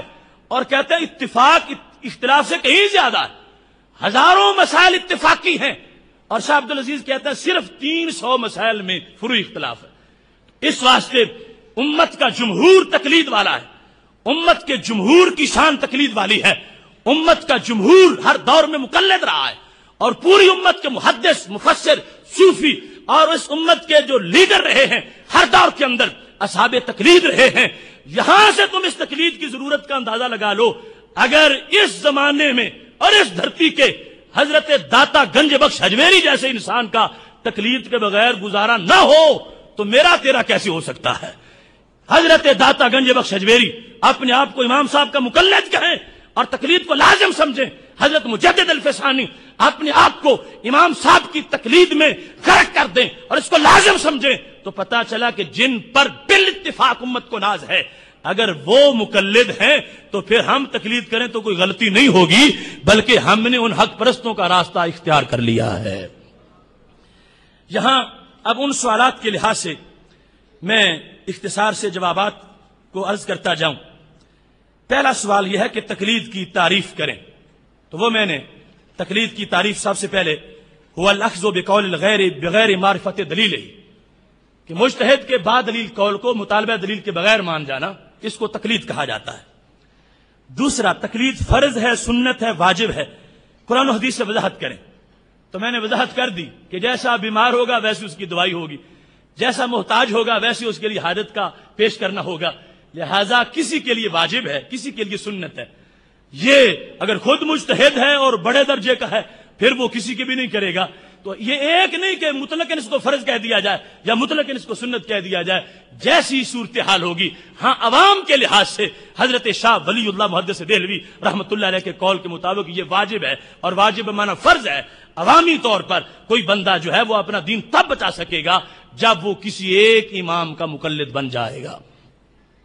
اگلا سوال ہے کیا یہ کتب قدوری، شامی، ہدایہ، در مختار وغیرہ کس مسلک سے تعلق رکھتی ہیں؟ ایک مقلد کو اس پر عمل کرنا کیا فرض ہے؟ تو محتشم سامعین حضرات، اصل میں بات کتاب کی نہیں، بات ہے حکم کی. ایک سادہ سا کاغذ پرچہ ہے اور اس پر ایک بندہ جس کو نماز کا پتہ نہیں تھا کہ نماز کیا ہوتی ہے، جانتا نہیں تھا اور جاننا چاہتا ہے، تو آپ نے قلم سے لکھ کر اس کو اس کاغذ پر دے دیا. تو اب وہ کاغذ نہیں دیکھا جائے گا، کاغذ پہ لکھا ہوا فرمان دیکھا جائے گا. نہ لکھنے والے کا ہاتھ دیکھا جائے گا اور نہ کاغذ کی حیثیت دیکھی جائے گی، جو کچھ لکھا ہے وہ دیکھا جائے گا. اب جو بالغ ہو، نماز کا پتہ نہ ہو، نماز جاننا چاہتا ہو، تو اب اس پر وہ کاغذ پڑھنا فرض ہو گیا ہے جس پر کاغذ لکھا ہوا ہے. تو اس واسطے فقہ کی کتابیں جو ہیں ان کی حیثیت یہ ہے کہ ان میں جس طرح کے مسئلے لکھے ہوئے ہیں ان کی جو حیثیت ہے، فرض کے بارے میں لکھا ہے تو پڑھنا فرض ہو گیا ہے، واجب کے بارے میں لکھا ہے تو پڑھنا واجب ہو گیا ہے. اور اس لیے نہیں کہ کسی امام نے لکھی ہے، اس لیے کہ اس میں اللہ کے فرمان کی وضاحت کر دی گئی ہے. یہ حیثیت ہے ہر کتاب کی، اور مجھے اس پر بڑی خوشی ہے کہ ہماری ان کتابوں کی ان کو نام اس لیے آتے ہیں کہ جب ان کو کہیں سہارا نہیں ملتا اس وقت ہماری کتابوں سے لیتے ہیں اور کھا جاتے ہیں اور مانتے بھی نہیں ہیں. میرے پاس لسٹ بنی ہوئی ہے ایسے مسائل کی. میرا موضوع ہے نا غیر مقلدین فقہ کے دروازے پر, اس میں وہ سارے مسائل بہت سے میں نے بیان کیے ہیں کہ جب ان سے مسئلہ پوچھا گیا, فتاوی ثنائیہ لے لو, نظیریہ لے لو, ستاریہ لے لو, کہ یہ ایک مسئلہ ہے کہ نیچے جو ہے دکانیں اوپر مسجد بنانی ہو تو اس کا کیا کرنا چاہیے, اس کی کیا شرعی حیثیت ہے. تو اب اگر کوئی پانی ہوتا اور کسی پانی میں ہوتے تو آیت پڑھتے نا, بخاری پڑھتے, مسلم پڑھتے, لیکن اس وقت کہتے ہیں در مختار میں یہ لکھا ہے اور قاضی خان میں یہ لکھا ہے. تو جو مجھ سے پوچھ رہے ہیں کہ ان کتابوں کو پڑھنا فرض ہے یا کیا ہے, میں ان سے پوچھتا ہوں جب تمہیں نہ آئے تو تم کس نیت سے پڑھتے ہو, اس وقت کس نیت سے ان کو اپنے فتوے کے لیے استعمال کرتے ہو. پتا چلے کہ جس وقت بندہ اپنے بدن کے لحاظ سے بھوکا ہو اور مستعب ہو چکا ہو, اس کے لیے تو ناجائز بھی کھانا جائز ہو چکا ہوتا ہے, اور یہ تو وہ ہے جو عرش الہی کی سوغات کا حصہ ہے, اور جس کو کھانے سے ظاہر بھی روشن ہوتا ہے, باطن بھی روشن ہوتا ہے. اس کے ساتھ پوچھا گیا کہ کیا ائمہ اربعہ میں سے کسی امام نے بھی اپنی تقلید کی دعوت دی یا کسی کی تقلید کا کوئی حکم مسلط کیا گیا ہے. تو محتشم سامعین حضرات, کوئی شخص چھوٹا سا بالکل ایک دن کا اگر کام کرتا ہے, ایک دن کا مثال کے طور پر ایک شخص جو روٹیاں پکا رہا ہے تندور پہ, ایک روٹیاں پکانے والا وہ لوگوں کو بورڈ نہیں لگا کے دیتا کہ میں روٹی پکا رہا ہوں لہذا روٹی میرے پاس آ کے کھاؤ. جن کو بھوک ہوتی ہے یا اچھی لگتی ہے خود چلے جاتے ہیں. اس کا پکانا ایک دن کا عمل, حالانکہ اس کو پتا ہے کہ میں پکا رہا ہوں کہ لوگ خریدیں, ایک دن کا عام سا عمل ایک بندہ اس لیے نہیں کرتا کہ یہ ضائع ہو جائے, اس لیے کرتا ہے کہ لوگوں کو فائدہ ہو. تو جو ایک گھنٹے میں روٹی پکائے, روٹیوں کے اندر اس کا یہ فائدہ ہے, تو جس امام نے کلیجہ پگھلا کے اتنے سالوں میں فقہ بنائی ہے تو کیا ایسے ہی بنائی ہے کہ اس کو دیمک کھا جائے؟ ان کا بنانا, اس بات پر مغز کھپانا اور مہینہ بحث کرنا اور 1000 بورڈ کا خرچہ برداشت کرنا اس بات کے لیے تھا. فرمایا لوگوں میرے پاس بیٹھنے والے اماموں, دھیان کرنا, یہ نہ کہنا کہ ابو حنیفہ نے یہ کہا, میرا کہنا نہیں, قرآن پڑھو, سنت پڑھو, میرے خلاف بولو اور دلائل پیش کرو. کیوں؟ فرمایا تمہاری یہ میرے ساتھ وفاداری ہوگی اگر تم میرے منہ پہ دلائل دو گے. کیوں؟ فرمایا لوگوں نے مجھے جہنم پہ پل بنا لیا ہے, اگر کوئی غلطی ہوئی تو آگ مجھے لگے گی, لوگ گزر جائیں گے. تو پتا چلا کہ لوگوں کے لیے بنائی ہے. آج تک ان کو سمجھ نہیں آئی کہ امام صاحب نے جو اپنی تقلید کی سمجھائی ہے, ہاں یہ ان کی شان ہے کہ وہ انہوں نے کسی کو درخواست نہیں دینی تھی کہ آؤ میرے تقلید کرو. ایسے ایمان کی شان ہے کہ جو دیکھے گا خود بخود جی للچائے گا کہ اس امام کا پلہ پکڑنا چاہیے. اس واسطے واضح طور پر انہوں نے کوئی خط نہیں لکھا کہ میری تقلید کرو, لیکن زمانے نے دیکھا ہے تو خود مان گئے ہیں. اور کمال یہ ہوتا ہے کہ کسی کو درخواست نہ دی جائے بلکہ بندے خود بخود ماننے والے کو مان جائیں. اور یہ جو میں نے ان کی نص پیش کی اس میں واضح موجود ہے, جس میں انہوں نے کہا تھا کہ لوگ گزر جائیں گے اور میں جہنم پہ قابو آ جاؤں گا. تو پتا چلا کہ ان کے ذہن میں تھا کہ میری فقہ لوگ پڑھیں گے, لوگ مانیں گے, لوگ اس کی پیروی کریں گے, لہذا میرے پاس بیٹھنے والوں میرے ساتھ تمہاری جو ادب ہے, میرا ادب یہ ہے کہ میری غلطی نکالو, یہ نہیں ہے کہ غلطی پہ پردہ ڈالو. اگر غلطی تمہیں نظر آئے تو میرے سامنے بیان کرو. اتنے لوگوں کا پیرا لگا رکھا تھا, اور یہ اس لیے تھا کہ اچھی سوغات تیار ہو جائے تاکہ قیامت تک لوگ کھائیں. اور خدا کی قسم آج تک کھاتے ہیں. یہ علیحدہ بات ہے, کچھ کھاتے ہیں اور پھر بتاتے بھی ہیں, اور کچھ کھاتے ہیں اور چھپاتے ہیں.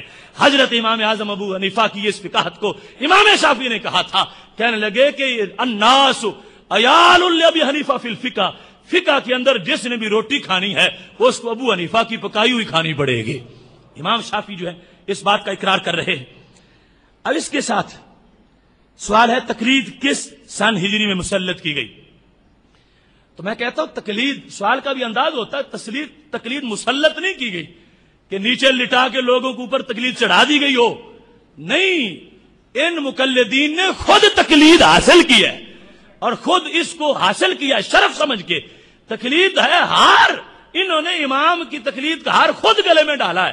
ان کو کسی نے باندھ کے گلے میں نہیں ڈالا, اگر باندھ کے ڈالا ہوتا تو دوسرے دن اتار دیتے. اتنی صدیاں گزر گئی ہیں تو پتا چلا ان پر مسلط نہیں کی گئی، انہوں نے عشق کیا ہے اس تقلید سے اور اس تقلید کو اپنے لیے نجات کا رستہ سمجھا ہے۔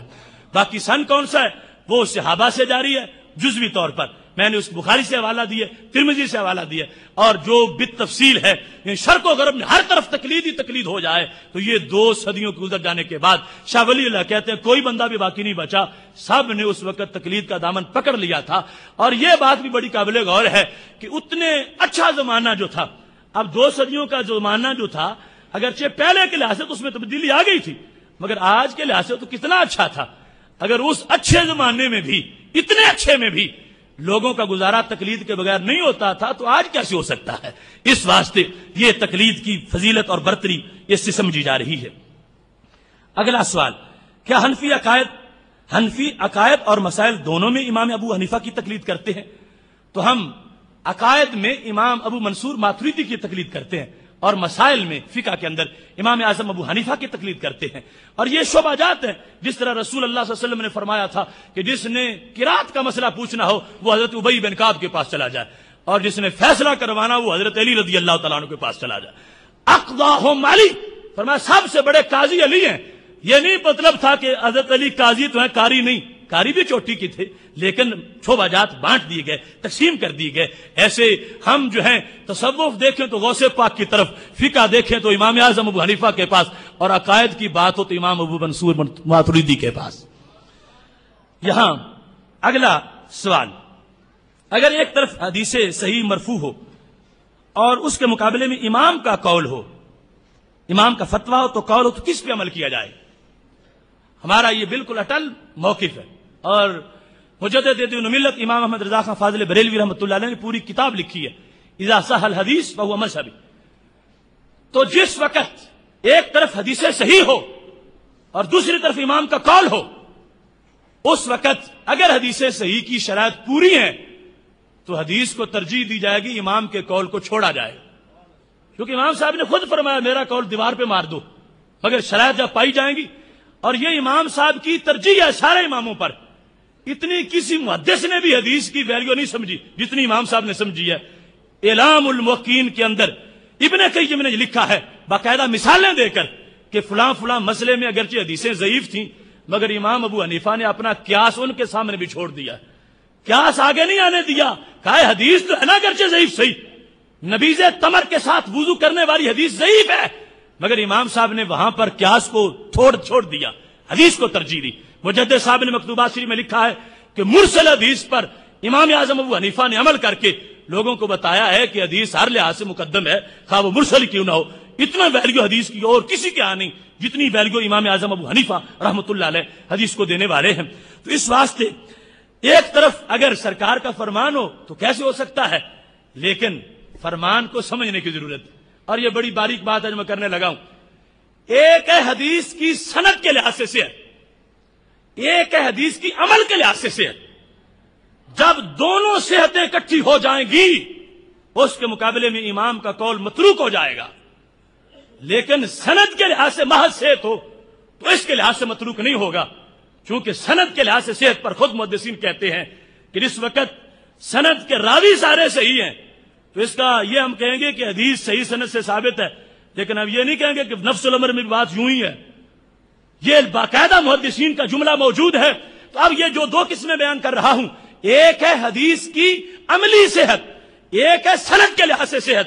اس کا فرق کیا ہے؟ اب حدیث شریف سند کے لحاظ سے بالکل صحیح ہے، کیا ان الماء لا ينجس، مطلب کیا پانی پلید نہیں ہوتا، ان الارض لا تنجس، زمین پلید نہیں ہوتی، یہ حدیث شریف ہے اور سند کے لحاظ سے صحیح ہے۔ اب کوئی بندہ اس حدیث کو سامنے رکھ کر عمل کر سکتا ہے کہ پانی میں گندگی کا ڈھیر لگا ہوا ہو اور کہے میں ساتھ بیٹھ کے وضو کرتا ہوں، کیوں؟ حدیث شریف میں پانی پلید ہی نہیں ہوتا۔ ان الماء لا ينجس، پانی پلید نہیں ہوتا، یہ حدیث ہے اور صحیح سند ہے، مگر عمل کون کرے گا؟ پانی پلید نہیں ہوتا، پانی میں گندگی ہے تو پلید ہوگا۔ حدیثیں میرے نبی علیہ الصلوۃ والسلام نے فرمایا کھڑے پانی میں پیشاب نہ کرو، اگر پلید نہیں ہوتا تھا تو کیوں منع کیا؟ جس پانی میں غسل کرنا اس میں پیشاب نہ کرو، اور جب یہ فرما رہے تھے اگر گھڑے میں کتا منہ ڈال جائے تو پانی نکال کے 7 مرتبہ اس کو دھوو، اگر پانی پلید نہیں ہوتا تو گھڑا کیسے پلید ہو گیا تھا؟ اور ادھر حدیث شریف ہے ان الماء لا ينجس، پانی پلید نہیں ہوتا۔ یہ ہے فقیہ کی فقاہت کہ صرف سند نہیں دیکھی جائے گی، سارے ذخیرے حدیث میں حدیث کا مطلب ڈھونڈا جائے گا۔ تو مطلب کیا ہے؟ میرے امام بیان کرتے ہیں مطلب یہ ہے کہ یوں نہ سمجھو کہ پانی ایک جگہ اور پلید ہو گیا تو اس جگہ جو آئے گا پلید ہی رہے گا۔ فرمایا نہیں، پاک ہو سکتا ہے۔ کیسے؟ بات ہے چشمے کی، ایک کنواں تھا چھوٹا سا مدینہ شریف میں، اور اس میں کوئی گندے کپڑے وغیرہ پڑے ہوئے تھے اور پیچھے سے پانی آ رہا تھا۔ اب خیال یہ تھا لوگوں کا کہ پانی چونکہ ایک بار پلید ہو گیا ہے تو دیواروں سے لگ گیا ہے، اب نیا آ جائے گا وہ بھی پلید ہوتا جائے گا اور پھر وہ بھی دیواروں کے ساتھ لگتا جائے گا، تو یہ تو کبھی پاک ہی نہیں ہو سکتا۔ تو میرے نبی علیہ السلام نے فرمایا جب پیچھے سے آئے گا بہہ کے نکلے گا تو پلیدی جب بہہ جائے گی تو نیا پانی آنے کے بعد پانی پھر پلید نہیں رہے گا، پانی پاک ہو جائے گا۔ یہ مطلب تھا کہ جس وقت پیچھے سے پانی چشمے کا آ گیا، کنویں سے ہو کے گزر گیا، اب جو دیواروں کے ساتھ پہلا لگا ہوا تھا وہ تمہارے دل میں چھپا ہوا ہے کہ وہ تو پلید تھا، فرمایا اس کو نکال دو، وہ پانی اب نئے کو پلید نہیں کرے گا۔ جب پیچھے کثیر تعداد میں آ گیا ہے اور بہہ کے نکل گیا ہے تو اس کی وجہ سے یہ اب پانی پلید نہیں ہوگا، یہ پانی پاک ہو جائے گا۔ اب کتنا فرق ہے زمین و آسمان کا دونوں باتوں کے اندر۔ تو وہ حدیث شریف جو ہے اس کے بارے میں پڑھنا پڑے گا کہ حدیث کی صحت سند کے لحاظ سے اور ہے، عمل کے لحاظ سے اور ہے، دونوں پائی جائیں گی تو پھر اس کے مقابلے میں کون سا قول امام کا مانا جائے گا؟ نہیں مانا جائے گا۔ ایسے ہی فرمایا ان الارض لا تنجس، زمین پلید نہیں ہوتی۔ اب زمین پر کسی نے پیشاب کیا ہو تو کیا اوپر نماز پڑھو گے؟ نہیں پڑھو گے، حالانکہ حدیث تو کہتی ہے زمین پلید ہی نہیں ہوتی۔ تو مطلب کیا ہوگا؟ میرے محبوب علیہ السلام فرماتے ہیں یوں نہیں ہے کہ ہو جائے تو پھر پاک ہی نہیں ہوتی، گندگی ہٹا دو گے، دھوپ لگ جائے گی، یہی پاک ہو جائے گی۔ یہ مطلب تھا کہ دائمی پلید نہیں ہو جاتی، نہ یہ کہ گندگی سامنے پڑی ہو اور پھر بھی کہو کہ پلید نہیں ہوتی۔ تو اس انداز میں جس وقت سامنے بات آئے گی تو اس کو حدیث میں درایت کے نام سے تعبیر کیا جائے گا۔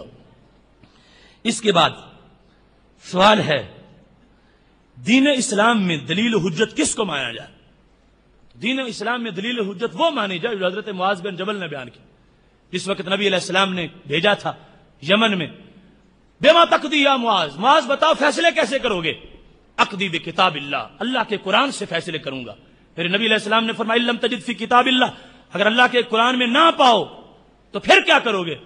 یعنی اقضی بسنت رسولہ صلی اللہ علیہ وسلم، تو میں اللہ کے نبی علیہ السلام کی سنت کس سے فیصلے کروں گا؟ اب میرے محبوب علیہ السلام نے تیسرا سوال کر دیا لم تجد فی سنت رسولہ، اگر نبی علیہ السلام کی سنت میں نہ ہوا تو پھر؟ اب اگر کوئی وہ نعرہ لگانے والا ہوتا کہ کتاب و سنت کے بعد کوئی چیز نہیں تو حضرت معاذ کو چپ ہو جانا چاہیے تھا کہ یا قرآن ہے یا سنت ہے، آگے میں کون ہوتا ہوں کچھ بیان کروں؟ نہیں، چپ نہیں ہوئے، بولے اور قیامت تک بولنے کا سلیقہ دے دیا۔ کہنے لگے اج تاہدو برأیی، میں مسئلہ اپنی رائے سے بیان کروں گا، اگر قرآن سے نہ پاؤں سنت سے نہ پاؤں اپنی رائے سے، لیکن قرآن و سنت کے سائے تلے بیٹھ کے بیان کروں گا۔ اس پر میرے نبی علیہ السلام نے فرمایا کہ میں خوش ہوں کہ میرے گورنر نے وہ بات کہی کہ جس کے میرا سینہ ٹھنڈا ہو گیا ہے۔ تو یہ ہے کتاب و سنت کے سوا اور بھی ماخذ ہے، اجماع بھی ہے اور قیاس بھی ہے۔ یہ چیزیں ہیں کہ جن سے دین کو بطور دلیل، ہاں ترتیب موجود ہے، پہلے قرآن کی باری ہے، قرآن سے ملے تو حدیث دوسرے نمبر پر، حدیث سے مل جائے تو پھر اس کے بعد اجماع، اجماع کے بعد قیاس۔ اور میرے امام کی تو اتنی واضح باتیں ہیں تاریخ بغداد میں اور دیگر جگہ بھی لکھی ہوئی ہیں۔ جب ابو جعفر منصور نے سندیشہ بھیجا کہ ابو حنیفہ سنا ہے تم دین بدل رہے ہو تو کیسے فقہ بنا رہے ہو، تو میرے امام نے اپنا طریقہ بیان کیا، کہنے لگے انما اعمل اولا بکتاب اللہ، سب سے پہلے مسئلہ پیش ہو تو میں قرآن پڑھتا ہوں، اگر نہ ملے پھر سنت رسول ہی، اللہ کے نبی علیہ السلام کی سنت، اگر وہاں سے نہ ملے کہنے لگے بعقدیت خلفائے راشدین، تیسرے نمبر پر بھی اپنی بات نہیں کرتا، میں خلفائے راشدین کے فیصلے پڑھتا ہوں، اور اگر وہاں بھی نہ ملے ثم بعقدیت بقیت الصحابہ، پھر باقی صحابہ کے فیصلے پڑھتا ہوں، اور اگر وہاں بھی نہ ملے ثم اقیسو، پھر اپنے قیاس کو اجازت دیتا ہوں۔ اتنا ادب ہے، اتنا احترام ہے. تو یہ طریقہ ہے دین اسلام میں دلیل اور حجت کے قائم کرنے کا. ایک مسلمان حنفی کیسے بنتا ہے؟ مسلمان حنفی ہوتا ہے اور طریقہ یہ ہے کہ جس وقت وہ قرآن کو مانتا ہے، سنت کو مانتا ہے، اور جو بات قرآن مجید اور سنت میں صریح نص سے نہ ہو وہاں اپنے امام کے قول کو مانتا ہے. جو اس طرح زندگی گزارے اس کو حنفی کہا جاتا ہے. قرآن و سنت اور وہ مسائل کے جہاں پر نص موجود نہ ہو وہاں امام کی تقلید کے آئینے میں اللہ کی رضا کو تلاش کرنا. جو ایسے زندگی گزارے اور بے لگام شتر کی طرح نہ دوڑے، تقلید کے دائرے میں رہ کر زندگی گزارے، اس مسلمان کو حنفی کہا جاتا ہے. اور یہ بڑی برکت ہے اس میں. میں کبھی محض اپنے ایک تصور سے کہا کرتا تھا کہ یہ ایک گمراہی کا سلسلہ ہے کہ پہلا بندہ یہاں پہنچتا ہے، ایک جماعت ہے، اور وہاں سے نکلتا ہے تبلیغ سے، اور پھر آگے ایک جماعت ہے، وہاں سے پھر نکلتا ہے تو پھر آگے ایک جماعت ہے، اور یعنی بندہ پھر آگے گمراہی کی طرف بڑھتا چلا جاتا ہے. جو وہ اس کے دائرے ختم ہوتے ہیں تو وہ آگے گمراہ ہوتا جاتا ہے. ہمارے نزدیک تو بڑے دائرے ہیں. اپنے اساتذہ کا ادب ہے، اپنے مشائخ کا ادب ہے، پھر داتا صاحب کا ادب ہے، اور یہ سارے ادب ہمیں تو ہلنے نہیں دیتے. آگے سرکار کا ادب تو بہت بڑا ادب ہے، جو سارے ہمارے گرد بڑی باڑیں بڑی ہوئی ہیں، جس کی وجہ سے ہم یہ نہیں ہے کہ جہاں جس طرح گلیوں سے ناڑی چلی، یہ ہمارا معاملہ نہیں ہے. ہم نے اپنے آپ کو یوں بیچا ہوا ہے. یہ تقلید کا مطلب ہے کہ ہم بالکل آگے پیچھے جائیں. آگے وہ جا کے سرکار کی ذات کوئی نہ پوچھے یہ تو بڑی دور کی بات ہے.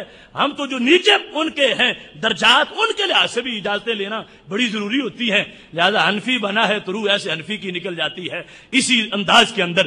لیکن وہاں معاملہ کیا ہوتا ہے؟ بڑھتے بڑھتے گمراہی میں دریا بنتا ہے، جہنمی بنتا ہے.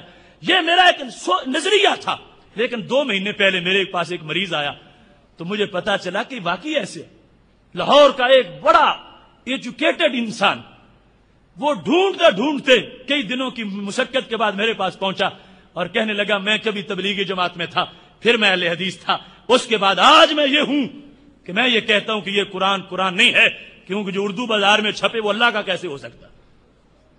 اب یہ گمراہی کا سلسلہ ہے. اس نے بالکل واضح لفظوں میں کہا. اب یہ لوگ جس طرح پیچھے سے رستے کھولتے ہیں، آگے ان کو پھر سنبھالتے نہیں، ان کو پھر ہمارے لیے چھوڑ دیتے ہیں کہ اب ان کو سمجھاؤ. اب اس شخص کی رسی اتری ہے تو کہاں سے کہاں تک پہنچا ہے. اب اس کا نظریہ یہ تھا، کہتا ہے یہ جو قرآن ہم پڑھتے ہیں کیا دلیل ہے کہ اللہ کا قرآن ہے؟ ہم کوئی پاس سے جب اترا ہے، اردو بازار والے چھاپے اور ہم اللہ کا قرآن مانے، یہ کیسے ہو سکتا ہے؟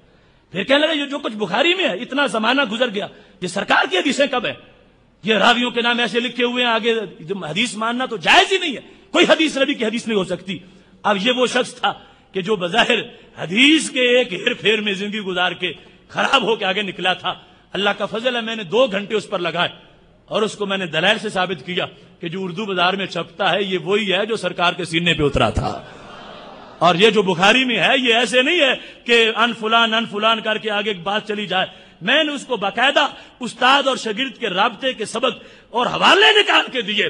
میں نے کہا ایسے نہیں ہو سکتا کہ یہ کہہ دیں کہ زہری ان سالم ان ابن عمر، زہری نے سالم کو دیکھا نہ ہو اور سالم نے ابن عمر کو دیکھا نہ ہو اور ایسی سند بنی ہوئی ہو. نہیں، باقاعدہ 65 علوم ہیں صرف سند کو پرکھنے کے لیے. اس واسطے یہ حدیث اور بخاری ایسے نہیں ملا دیا گیا، ان کو پیچھے بڑی محنت ہے اور اس کی بنیاد پہ ہمیں یقین ہے کہ یہ وہ حدیث ہے جو ہمارے نبی علیہ السلام کے مقدس ہونٹوں سے نکلی ہے.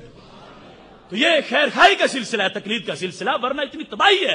یعنی ایسی مثالیں آج ہمارے ساتھ موجود ہیں. وہ کہنے لگا کہ میں عیسائیوں کے ساتھ انٹرنیٹ پہ وہ ڈائلاگ کرتا ہوں تو میں تو مارا گیا ہوں، میرے پاس جواب ہی کوئی نہیں ہے، مجھے اتنا مبہوت کر دیا انہوں نے. تو یہ اب بندہ جس وقت پابند رہتا ہے، ادب کرتا ہے اماموں کا، اور پھر بتدریج صحابہ تک، اور پھر نبی علیہ السلام کی ذات تک، اور پھر اللہ کی ذات تک، پھر وہ کہیں گرے بھی کوئی اٹھانے والے قریب ہوتے تو ہے، آہستہ آہستہ وہ بندہ کہیں بچ ہی جاتا ہے اور اس کو خالق کائنات نجات عطا فرما دیتا ہے. اس کے بعد سوال یہ ہے، اللہ کے آخری پیغمبر حضرت محمد مصطفیٰ صلی اللہ علیہ وسلم نے فرمایا کہ میری امت کے 73 فرقے ہوں گے، ان میں ایک جماعت جنت میں جائے گی، تو بتلائیں کہ ان میں سے 4 فرقے حنفی، مالکی، شافعی اور حنبلی ہیں. آپ کے نزدیک کون سا فرقہ جنت میں جائے گا؟ یہ سوال ہے.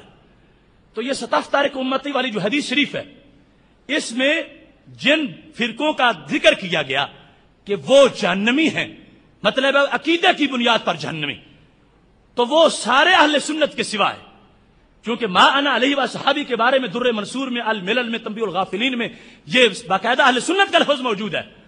تو یہ جو آپ نے 4 بیان کیے ہیں، یہ 4 نہیں، یہ ایک ہے، اور یہ ایک وہ ہے جس کو قرآن نے کہا یوم تبیض وجوہ، کہ قیامت کا دن ہوگا تو ان کے چہرے چمک رہے ہوں گے.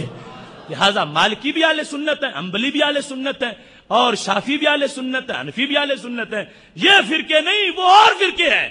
یہ تو ایک اہل سنت کے طبقے ہیں، یہ شعبے ہیں، یہ اسپیشلسٹ ہیں فقہی طور پر. یہ ان کے سکول آف تھاٹ اس لحاظ سے فقہ میں ہیں، یہ جورسپروڈنس کے لحاظ سے ہیں. وہ جو ستف تاریخ امتی، اس کے اندر عقیدے کی بنیاد پر وہ 73 بنیں گے، اور ایک ان میں سے اہل سنت ہے، اور یہ 4 اہل سنت میں ہیں. لہذا ان میں سے کوئی جہنم کے لیے تلاش نہ کرو، یہ سارے جنت کے مہمان بننے والے ہیں. یہ سوالات تھے 11، اور میں نے ان کے جوابات عرض کر دی. میں سمجھتا تھا کہ یہ ایسی بات نہیں ہے، لیکن ان لوگوں نے اس کا باقاعدہ اشتہار چھپوایا اور اس کی تشہیر کی کہ ہمارے سوالات ہیں، ان کا کوئی جواب نہیں دے سکتا. اصل میں 25 جنوری کو مدرسہ نمرہ اور وحدت کالونی میں ایک بڑا تاریخی مناظرہ، اور اس میں ان کی تاریخی شکست ہوئی تھی، اور منہ چھپانے کے لیے جگہ نہیں ملتی تھی، تو پھر وہ اس طرح کے پراپوگنڈے اور اشتہار بازی کر رہے تھے. تو یہ ہم نے ان کے سامنے یہ جواب بیان کر دیے ہیں ان کے، اور یہ ایک تمہید ہے، ورنہ دلائل کا ایک ایسا سلسلہ ہے کہ جس موضوع پہ انشاءاللہ شروع کریں گے وہ موضوع ہی آگے پھیلتا چلے جائے گا. اہل سنت و جماعت کی حقانیت یہ ہے کہ یہ تقلید کا جو موضوع ہے، میں تو اپنے شعر میں یوں کہوں گا، اسلام میں ہے جاری تقلید مجتہد کی، کرتی ہے قوم ساری تقلید مجتہد کی. صحابہ ہوں، تابعی ہوں یا تبع تابعی ہوں، تھی سب ہی کو پیاری تقلید مجتہد کی. ہیں جتنے بھی محدث مفسر بھی جو ہوئے ہیں، ہے سب کی رستگاری تقلید مجتہد کی. سب اولیاء امت کل صوفیاء ملت، تھی سب کی سازگاری تقلید مجتہد کی. تو سن اے لا مذہب اب، جب آئے گا حشر تب نہ پاؤ گے ادھاری تقلید مجتہد کی.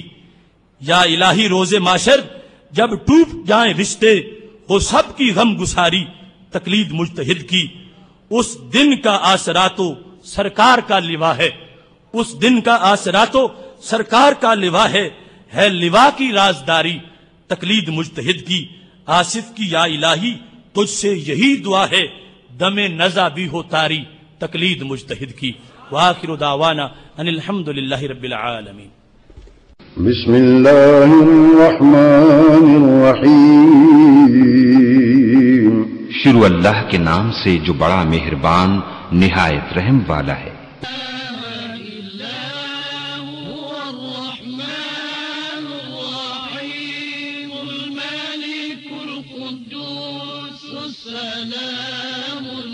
السلام علی رسول الکریم. تو بہت ہی مختصر وقت میں انٹرنیٹ کے چند سوالوں کے جواب دے دیتے ہیں. ہم نے یہ سنا ہے کہ عقائد میں کسی کی تقلید نہیں کی جاتی، تو پھر امام ابو منصور ماتریدی کی تقلید کا مطلب کیا ہے؟ تو یہ جو قول ہے کہ عقائد میں کسی کی تقلید نہیں کی جاتی، تو اس کا مطلب ہے کہ اصول میں کسی کی تقلید نہیں کی جاتی. یعنی ہم اللہ کو مانتے ہیں تو اس میں کسی کی تقلید میں نہیں، ڈائریکٹ اللہ کو مانتے ہیں. ایسے ہی جس طرح کے دوسرے اصول کے مسائل ہیں ان میں بھی تقلید نہیں ہے. باقی جو امام ابو منصور ماتریدی کی بات کی ہے تو اس لحاظ سے کہ اللہ تعالیٰ کی صفات کے بارے میں چونکہ اختلاف ہے، کوئی کہتا ہے عین ہے، کوئی کہتا ہے اللہ کی ذات کی غیر ہیں، کوئی کہتا ہے نہ عین ہے نہ غیر ہیں. تو اس طرح کے جو مسائل ہیں عقائد کے، ان میں ہم ابو منصور ماتریدی کی تقلید کرنے والے ہیں.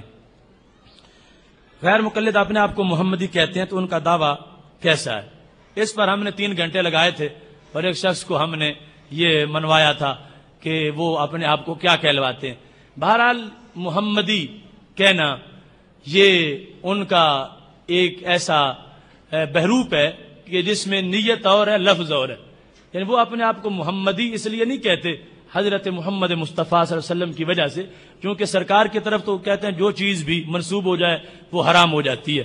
تو اپنے آپ کو وہ حرام نہیں کرتے، وہ محمد بن عبد الوہاب کی طرف اپنے آپ کو منسوب کر کے محمدی کہتے ہیں. یہ ان کے محمدی کہنے کا مطلب ہے.